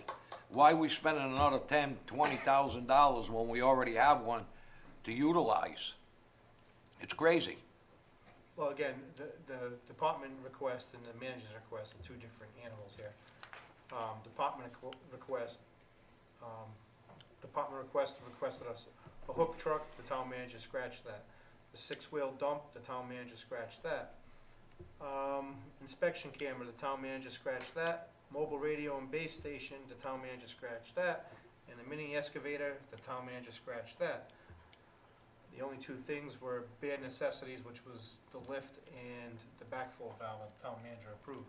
Now, if the town council feels that they should approve anything else, that's up to us, but, I mean, Freddie, you gotta sell yourself on this one, if you're gonna, you know. Yeah, well, I asked for it last year. I mean, it's just something that we could, it's saves a lot of time and money and manpower when we can have it right away. You know, instead of waiting and calling somebody and have to wait 3-4 days to get it, No, you know? that's not happening, Freddie. That's not happening at all. Okay. The six-wheel dumps and sanders, we have 3 of them that are 96s, and they're getting Band-Aids over Band-Aids. So it's be more cost efficient to get a brand new one rather than try to keep a Band-Aid, you know, those old trucks. Push a camera. Okay, the mobile radios. I like to put the mobile radios back in all the vehicles for safety issues, so I don't have to call anybody on their cell phones during snowstorms and stuff like that to get a hold of them for the brakes and having somebody to cover other runs. I gotta call 4 or 5 people, you know. So if I had the radios, it would be a safety issue. So because they shouldn't be on their phones anyway. So it's a lot easier with the radios to get hold of everybody at once. And the mini excavator, there's some jobs that we do in some tight spots where it's hard to get the backhoe in, and then on the smaller excavation jobs for like the pipes and drainage, you know, it'll be good to work with and cost efficient and less manpower. For those jobs, can we rent that excavator? You know, we're looking at $60,000, and you might use it twice a year. I mean, we've That's gotten $600 used ones in rented for a day. the past, used vehicles in the past. I can always look. I've been looking at used ones too, so you know I can get a used one. I can get some quotes on some used ones. You know, they're out there. Any questions for Fred? Can I stick with the managers for now? Council? Yeah, I would just look at that lift, look at that before you even consider buying it. The prices will be different too, right? So the backflow valve is gonna be less, correct? Well, we'll see, yeah. Thank you, guys. Parks Department? Oh, Fred, you want to Yeah. come to? He has nothing in there anyway, but. What page? What's we the on? flail mower? Well, the flail mower is It's on the the same one one? with the What page? Is that like the Ford with the It's on arm the on sheet. it? Yeah. And the bike path? yeah for the bike path, and we have a lot of town land around the town that you know we could actually use it for too. Oh, Like here it is, around right for instance across from not Flat Top, Majupita Pond, you know, in that area. That's something we gotta look into. Just don't think we have it this year, but that's something that, Yeah, we've talked about this. we've talked about in the past. Yeah. Clean up the bike path and Didn't we talk about, talk about a few things. no, like the adopt the land, didn't we talk about, like, we put the ordinance in last year where we can have, like, different companies, like, Yeah, nobody That's wants the fine. bike path because Yeah. it doesn't advertise. Because Not a lot of you're gonna traffic. need this to do it. well, You're gonna need a flail mower to do no, it. but That's if, what like, Congress like the Reeds, they adopted the spot in the center, Yeah, they again, adopted that they spot. Right. adopted- when I you understand adopt- I understand that, Yeah. but I'm sure somebody, I understand it's not a great spot, but if somebody got the notoriety to be, those are the people cleaning the bike path up, I think somebody would do it, I mean. Well, I spoke with Freddie on this. I knew most of this wasn't going to get passed or considered, but I asked him to put these things in, and the reason for it is because I have an idea. I know it'll work. It's the beginning of a recreation fund, and the way to generate the revenue, it's of no cost to the taxpayer, is it's coming in from recreation for recreation. So one of the things coming up on the agenda, I believe it's the next one, next council meeting, is to raise the fees to all the groups, leagues that pay to use the fields that they have to pay for by $10 a game, and they pay by the game.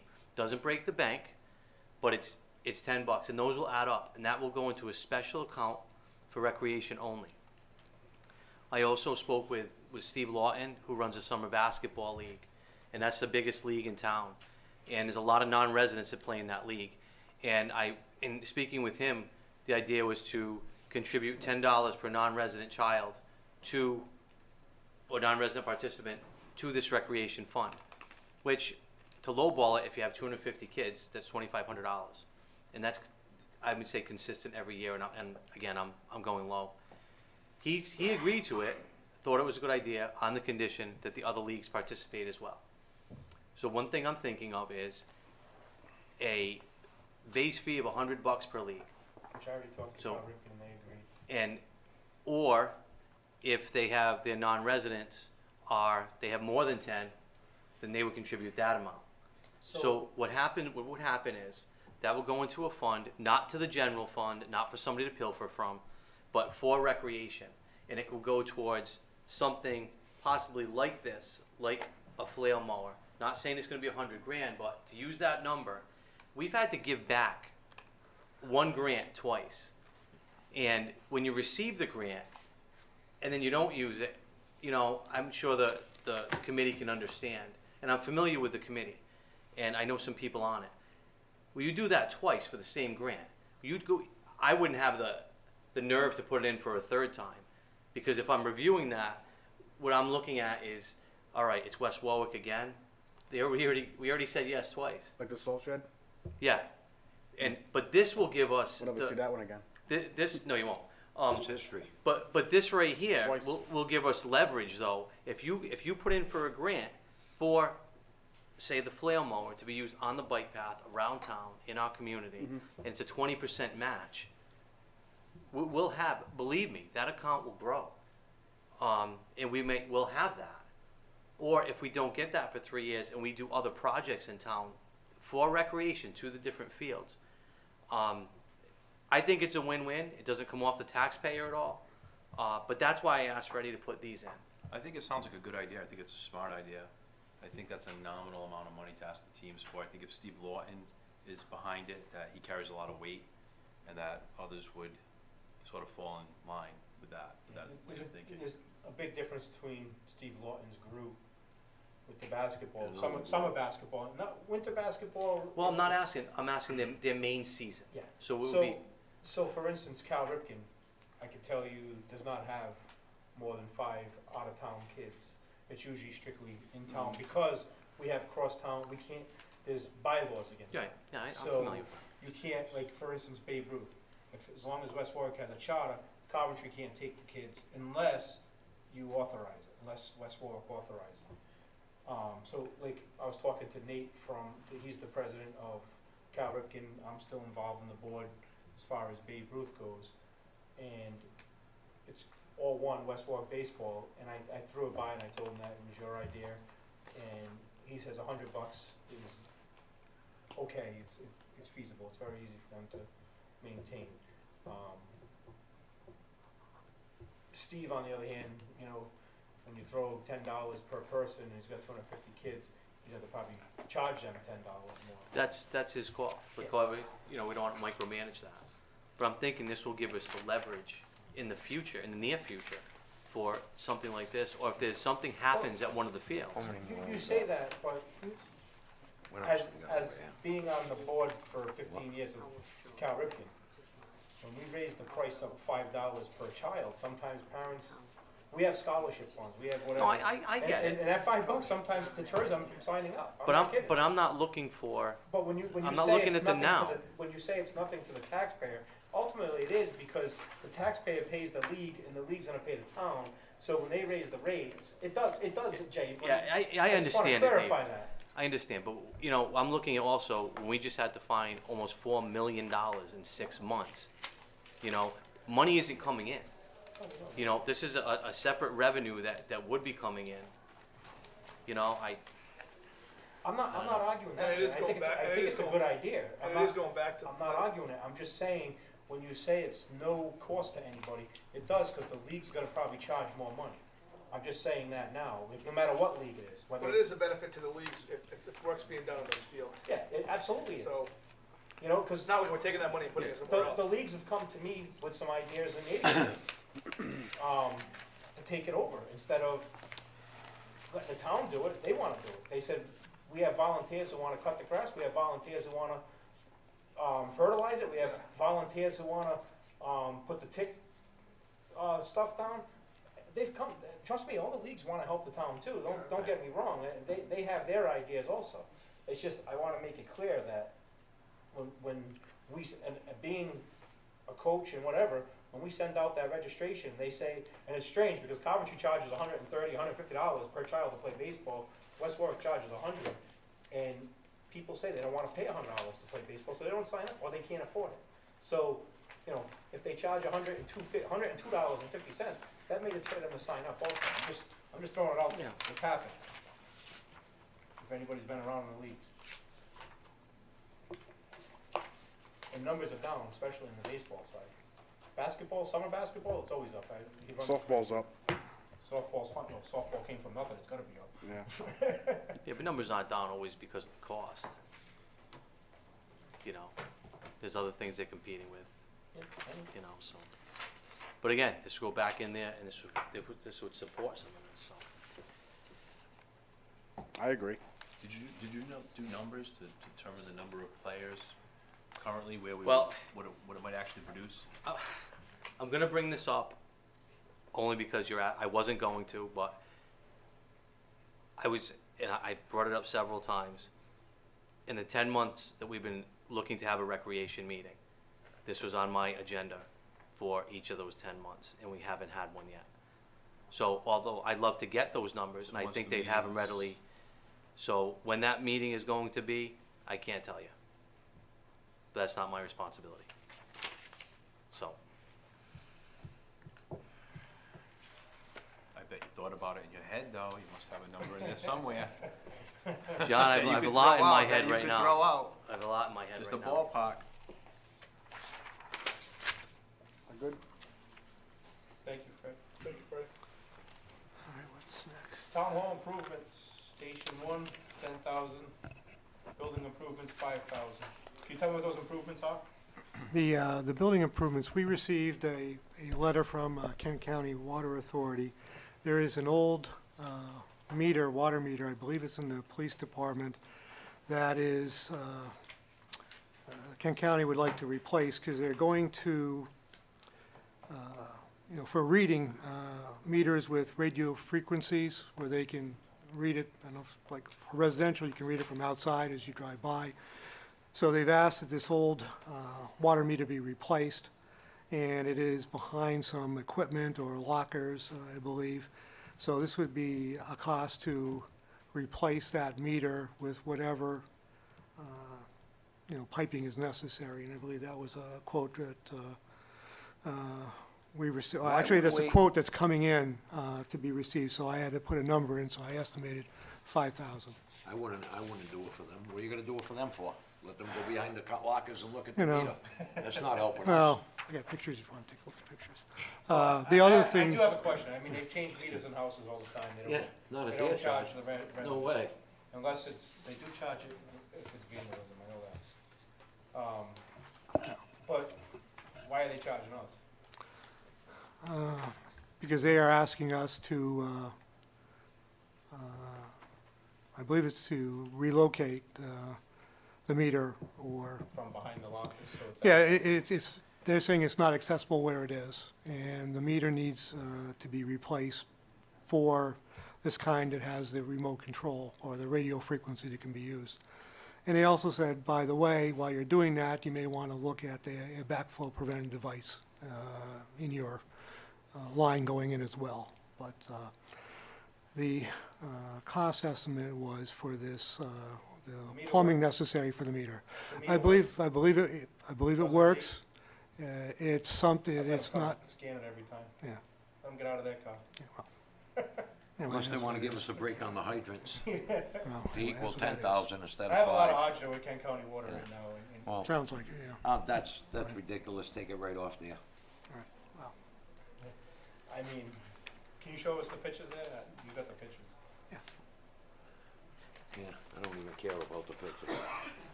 Ernie, with, same question I've had before for, other department heads. it was allocated for $159,000 in capital for town hall improvements. We've only used 13,200. Are you gonna intend to use that money, or is that part of the money that, Well, the intent for is, the corrective action well, yeah, the action intent plan? is not to use it. Is that part of the corrective action Yes. plan? Yeah, there was a The remaining savings from is- capital, yes. All right, thank you.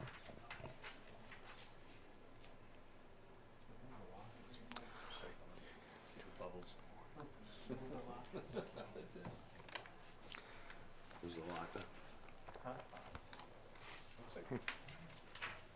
Was there a locker moved, chief? Was there a locker moved to see that, or? Probably, yes. I was down there when they went down there, I have to see the picture. Should've locked the door. I don't know if these lockers are facing this way. Councilman, it just happens to be located in the police department. No, those are lockers that face. So one it's, another. they can see it, they can get to it? Yeah. I think they're worried about the locker, should they have to replace it, then they're gonna have to move lockers. That's their problem. You gotta give them access, but.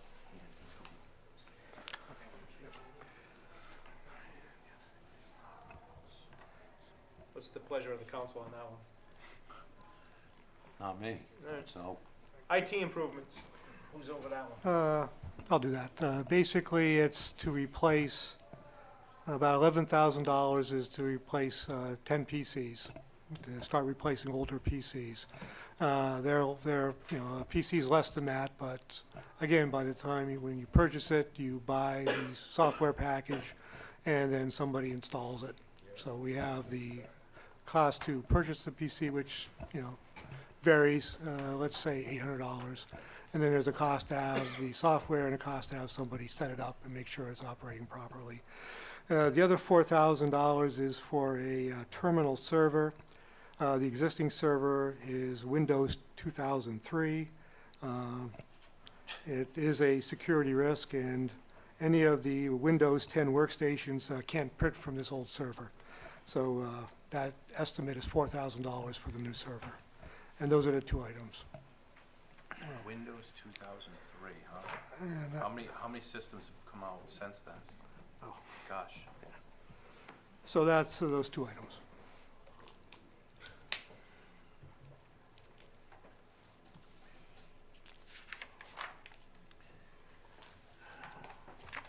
Any questions on that? No, I think you want to keep count with those things.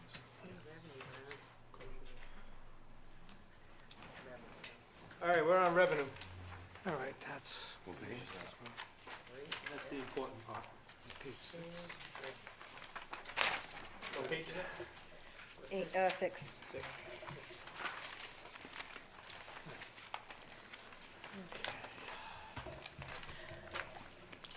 So I'll start with prior year taxes. We adjusted that down to a more realistic number based on the 3-year average, and we adjusted that down to 1.7.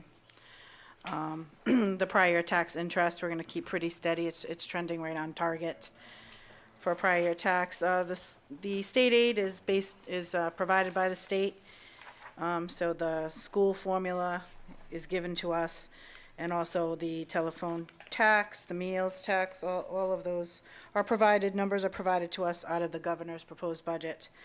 You can see meals and hotel has gone up. Distressed community's gone down a little bit. Motor vehicle is gone up because we're getting additional phase-out dollars for the revenue that we're losing at the top. And school housing aid is down. That's basically the debt portion of the school housing aid. At the time when they solidify this number, there had been no additional projects submitted to get any additional school housing aid on that. Investment income, we're holding steady on that. Clerk, I bumped that up to 640. It seems to be trending high this year. So I think with the additional building going on in town, that's a safe number. And also, and then I held steady on the building official.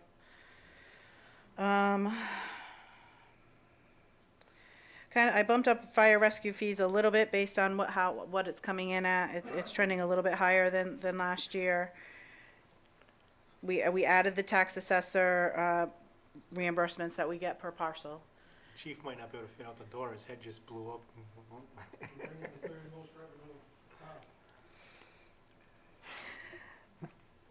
This is a similar song. I've heard this before.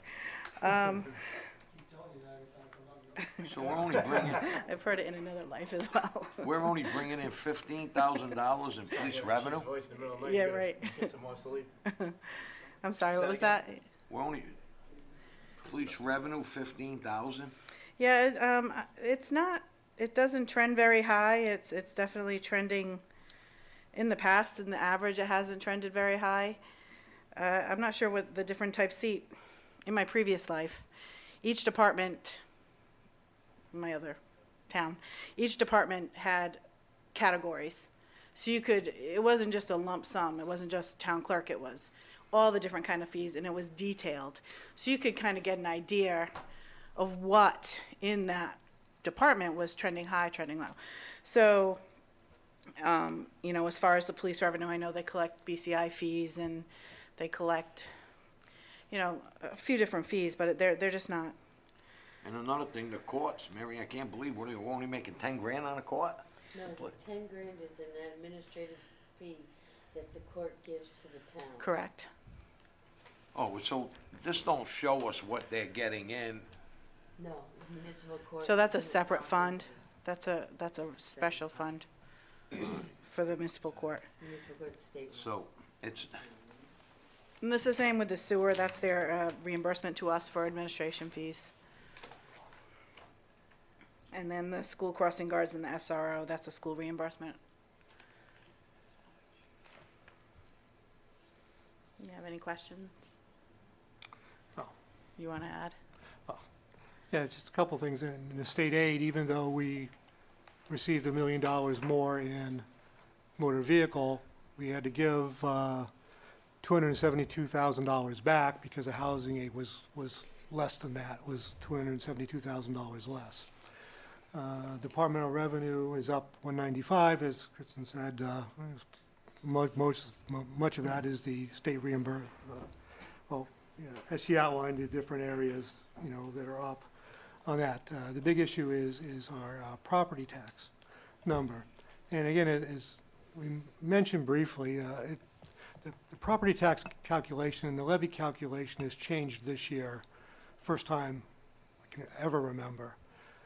The levy was based upon property, tangibles, and motor vehicle for the levy. This year it's changed because of the reimbursement. The state has taken out the motor vehicle from that calculation. And then with the exemptions, then you add that back in. So it's not part of the levy. It's just something that was changed this year. When we were preparing the budget, we were using the best information that we had. The assessor received a list of, I believe, 5,000 motor vehicles without account numbers. So he and his department were going through, putting account numbers in and verifying the values with those account numbers. We were required to submit our budget to the council by the 19th, which we did. We wanted to make sure that it was delivered at least by Friday, so you had an opportunity to look at it. So we used an estimate value at that time. Since that time, the assessor has, I believe, completed the motor vehicle values. And from our original budget proposal, there has been an increase in values for the motor vehicles. The increase in values is, and Kristen and Sal are here, the additional revenue, what that means on the levy is the levy comes down because now we have more additional value in motor vehicles, and also the proposed tax rate would go down as well. So because of the additional values, the levy from, I think we had 3.94% comes down to around 3.5%. The actual tax rates for the different classifications were about 3.5%, and the motor vehicle is frozen. Those come down now to About 3%. And then I guess they have actual figures if you're interested in that. So by virtue of timing, the proposed budget actually, the tax increase has gone down because of additional values. So, I mean, Yeah, you and- Sal want to add something? It is a moving target, just so you know. Obviously, we've gone through this before. And the tangibles, the annual returns were due March 15th. Yeah. So they're still processing the annual returns. So the tangible number could go up, could go up a little, it could go up a lot. But, we have one loss, MetLife Division Road, so we'll take a hit on that. So, like I said, this number is a moving target, but hopefully it can only just get better from here. Yeah, tangibles fluctuate, especially when businesses do layoffs or they do rehires, whatever it may be. I've seen it happen. Yeah. Here, just 2 years. cable is big. Well, thanks. Mhm. Thanks, son. It's a breaks. Well, hopefully they make us this year.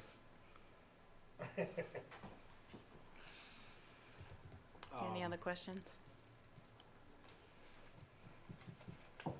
Any questions for Kristen on this? Thank you. Thanks.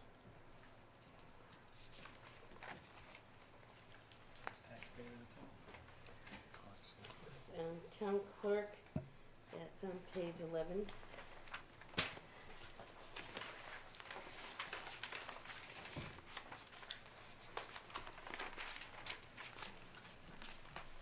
I'm going to be doing town clerk, board canvassers, town council, and I don't see probate in here, but probate 2 is page 14, and I do that budget as well. I just came in at level funding for all of it except for elections, because it's an election year. So I knock it down to 10,000 and then up it with board of canvassers to 35,000. We have a primary in September and an election in November. So that's why that has changed, and if you look back, you'll see it goes up and down every 2 years depending on the election year. Marion, does that make a difference? Like this year, there will be 3. It doesn't, because it's, never mind. 3 No, locally there's 3, but statewide it's every polling place, correct? Right. All right. Only the financial town meeting, the referendum we only have in the civic center, but anything else, we always open up all of them. Okay. And we always open, even primaries, they say you don't have to open the whole day. But for the amount it would save us, which would not be a lot because we really don't pay our poll workers very well, Right. to tell you the truth. So it would not, to be convenient to people from 7 a.m. to 8 p.m. makes sense to us, and open in all the wards for primaries and elections. All right, thank you. Let's see. I don't really know. Like I said, I've come in at level funding. Town council is actually a little lower. And probate on page 14, same thing. They're coming in a little lower. I do believe it's because we've taken things out and put them in other places. Because I'm not sure why we've gone from 73 to 69. Except that It's like a longevity is gone. that's what it is. It's longevity. She's not due for longevity. She's new. The new probate person.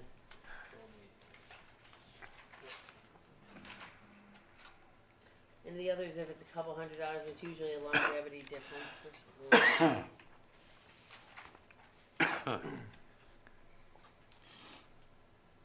So pretty much I've done, this is my, 4th budget that I've done, and I haven't ever asked for an increase except back and forth with election years. Didn't ask for a decrease either. I haven't asked for a decrease either. I think that we do give back at the end of the year. As a rule, we aren't huge budgets. None of my budgets are huge. So, but we never are in the negative at the end. Once we get to the last month or something, Chris, and we can change things around to make sure we come out. We've never been in negative, not in the 4 years that I've been doing the budgets. At the end of the fiscal year, there's always something left over. Thank you, Mary Ann. Any questions for Mary Ann? Legal, What page is that? 16. And I think it's due. Yep, no, that's town side. Well, it says, oh, Well, I'm it sorry, depends, it's some are 16. front and back, so if it's just the No, my back, fault, I read it back. it's We 13. get 13. With legal, the largest increase is for outside services. It's currently budgeted at 15,000. We'll be exceeding that this fiscal year. I've recommended $100,000, and again, just being a broken record. Again, we have all of our 3 contracts up for renegotiation. They are expiring on June 30th of 2019. So with the 3 contracts that are we'll be negotiating, that type of legal assistance will be necessary as we move forward with those negotiations. A little increase for the outside services. That's the attorney that assists us in grievance arbitrations and issues arriving at existing contracts, implementation of those. So that was increased a little bit, and again, that may be a little bit more. I know the last council meeting I requested a list of the grievances. Have we sent that over to us yet? Yes, I apologize, it was late today. I forwarded those by email. I have copies here as well. I haven't been on email all day. Yeah. Yeah, we have a number of grievances, and then we have a Superior Court action, and then we have a issue before the Labor Board. Those are the current ones.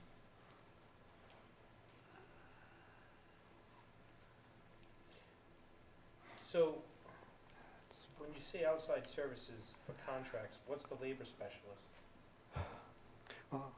The labor specialist is the attorney that we use for the grievances, anything arising out of an existing contract. The outside, that's the labor specialist. The outside services, that's exclusively for expenses with negotiating contracts. And I believe, for example, for this year, we had wage reopeners, and those are also costs associated with arbitration expenses for arbitrators, neutrals, fees for arbitrating services. So that's what it's for this year, for those wage reopeners and the miscellaneous expenses. Next year, it's anticipated that it's going to be the cost needed for collective bargaining negotiations.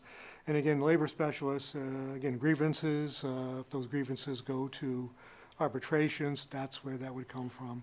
Or if there's actions to administrative agencies or judicial agencies, that person would deal with those. So if we lose lawsuits in litigation, the trust reimburse the town for that? No. So where does the town get that money if we do lose a lawsuit? Well, again, these are all for, these are all for, what I mentioned is for for collective bargaining activities. There is a small amount for insurance claims under 30,000. Again, if the trust covers us, they would they indemnify us and they would pay the claims. Sometimes, they'll recommend settlements, and the town may participate in that item. But yeah, we have insurance for liability and, for issues such as, someone falling down, dog bites, various activities. Somebody screws up in town, they get sued. We have The trust public officials. covers that, We have right? public officials liability, employees And liability. the trust also represents us in that, don't they? Yes. Yeah, their attorneys represent us. So again, when a claim comes in, now we are sending those to the trust as well for a legal determination. If they're going to cover us, then that's great. Then all we have to do is be advised of what's going on. If they don't cover us for whatever reason, then it would be our solicitor who will be representing us. You've represented us numerous times. What our trust rates are for. Any questions on this? Ernie, just the administrative expense, it says actual through 131 of 15,000. Right, I believe there's some invoices have been processed since that was printed, and I received one actually in today's mail. So I believe they are, I'll have to go back as to when they are, you know, as far as the date of service. But I know there have been some that have been processed or in the process of being processed that are higher than this. It's not reflected here. And again, as of January, then we'll be going into the set amount, you know, the retainer plus the legal.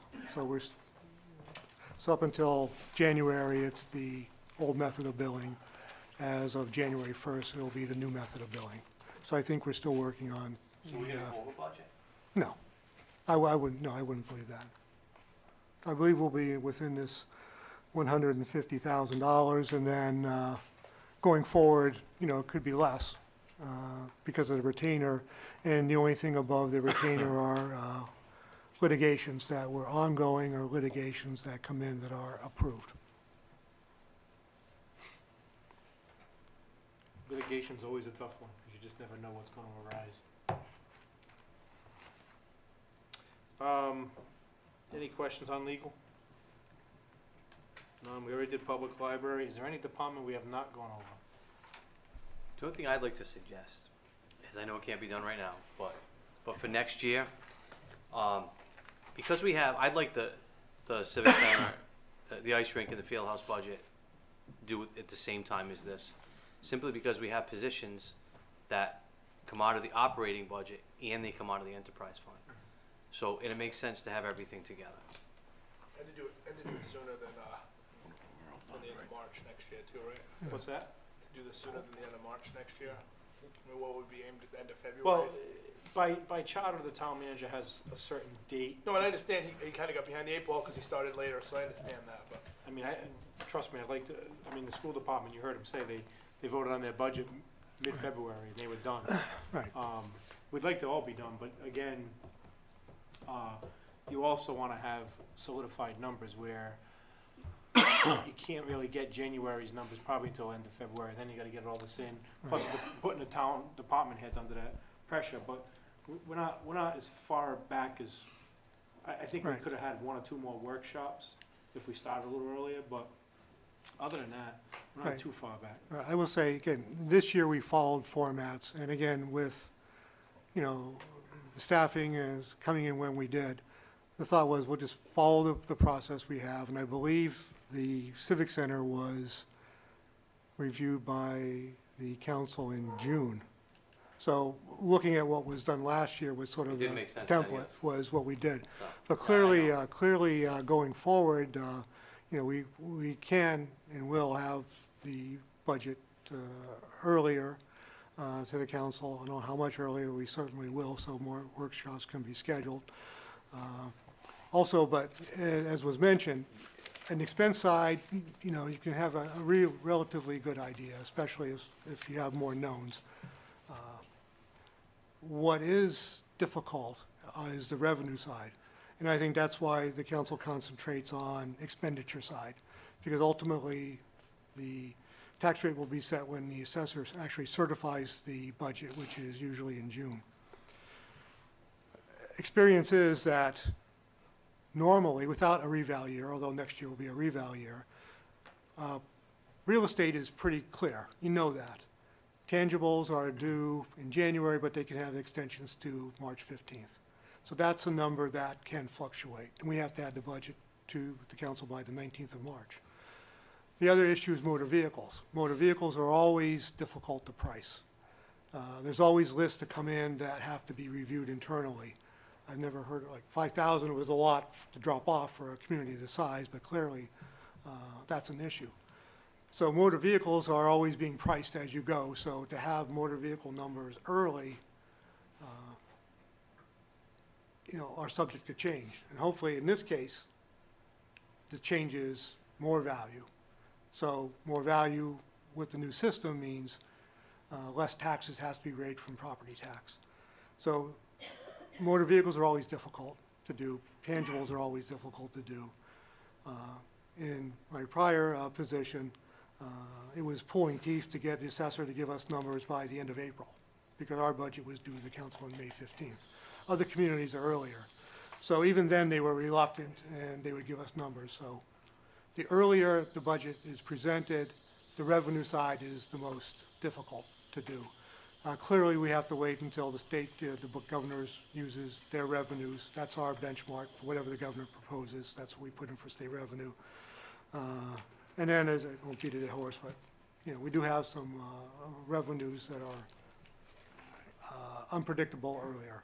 But as we go through the process, they're subject to change. And ultimately, when the assessor certifies the tax roll, that's when we'll really know for sure, what tax rates will be.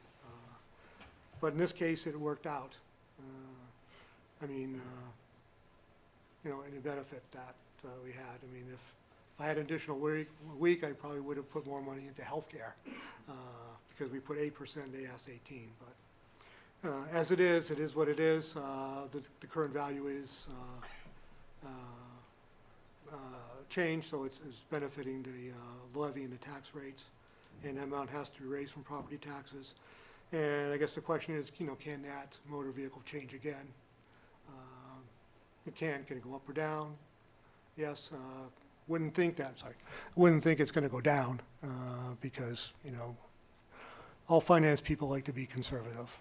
We don't want to give a number that, Sal's not here, but you don't want to give a number that is a number, then it comes out it's wrong and lower on the side. So, but again, I know that he wasn't finished pricing, and between the 19th and when that was finalized, the values. And so, long story short, motor vehicles and tangibles are difficult to price. The earlier the budget is, the less stable they are. But Thank you. that's it. Councilman, I agree with what you said. I think you and I still need to schedule that meeting to talk about what we'd like to see for a restructure of that department, so. I gotta it go, might I not be gotta done for relieve this- somebody. Huh? I gotta go. We need to look at possibly going into negotiations or whatever else, especially the way the contract's worded. Also, one last thing, that during budget time and council meetings, and I know I was guilty last meeting, and I know some of us have been guilty here during the budget. If we can refrain from using employees' names and use positions. That was a request from the union, and I told them I would bring it up to the council. So just as we're during budget time, even though we're rightfully so, we can use names, they asked us to use positions and not names, that's all. And I told them I would pass that along to the council. So if we could just stick to positions, please. Like I said, I was guilty last meeting. I know last budget session we started using names also, so I did get a lovely email about it. And I told him I would address it. Any questions? So now we have two public hearings. Open to the public. I know a lot of department heads and employees are here as residents. Jerry, take a good look around. All right. Just you, sir. There's one person from the public, although, and I will say, and I refrain from this, a lot of department heads live here in town, and employees live here in town who are in this audience. Correct, but one person that's not a town employee or a But department head tonight. As we say all the time, everybody likes to be involved and talk about, things that go on here at Town Hall. This is the one time a year that you can come up and share your ideas if you want, and which would be at the two public hearings. I think there was 4 residents at the last meeting, Last year, the second, non-employee residents. the second one, I don't think there was anybody. And, well, I'm saying the last budget meeting. Okay, all right, I thought you meant last year. Mr. Oates was here earlier. Correct, so we had more than one. But as you can see, as we go through the department, it clears out pretty quickly in here. Just the diehards are here, and, the 4 or 5 that are in the audience now are the same 4 and 5 are at every council meeting also. who really care about their departments and try to be here, and not saying nobody else cares about, and Kristen, I'm sorry, you're always here too, I just was looking that way. And Sal's here. So, those are the departments, and like I said, The point is that you can complain on Facebook all you want, but if you're not here, this is the time, the public hearings, this is the time to come out and talk. And if not, I mean, you're free to speak on Facebook later on, but this is the time to come out for the next public hearing. If you have something to say, this is the time where we're all ears. in every town financial meeting, we run into a hiccup where people come up and start talking about the snowplow ruined my lawn or whatever. That's not the place for that. The council meetings are for the place for that, not the budget. So that's all I got to say about that. And like I said, we got 2 public hearings. I hope the public is here. Correct. I don't have my planner in front of me. The first one is on Tuesday, is it Tuesday before the meeting? The 6 o'clock, yes, the 3rd. Yes, Tuesday, so Tuesday, we have a meeting Tuesday, so it's at 6 o'clock. Basically, we've worked the budget. Now, if we have any ideas or we want to change some stuff, that's us. General public wants to come up and have ideas or discuss a couple of things or ask questions, they're more than welcome to come up and ask any Well, questions. sure, the 10th is fine. I won't be here for the second public hearing. I told you that, I just want to clarify. Yeah. The 10th, Councilman Messier will be out of state, so. All right. Motion to adjourn. Second. Second. All in favor? Aye. Hallelujah. Good job, guys. How would your meeting go? Oh, man, too long. It's coming along, though.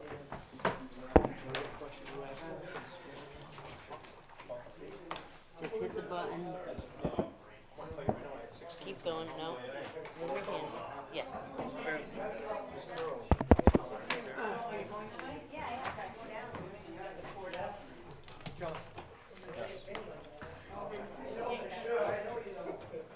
Good night.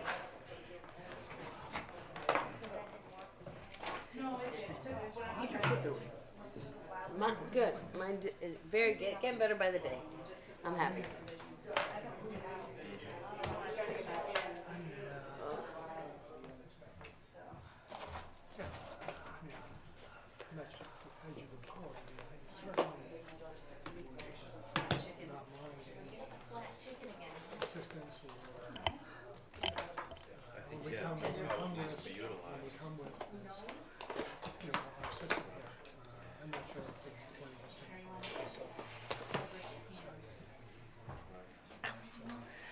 At this point,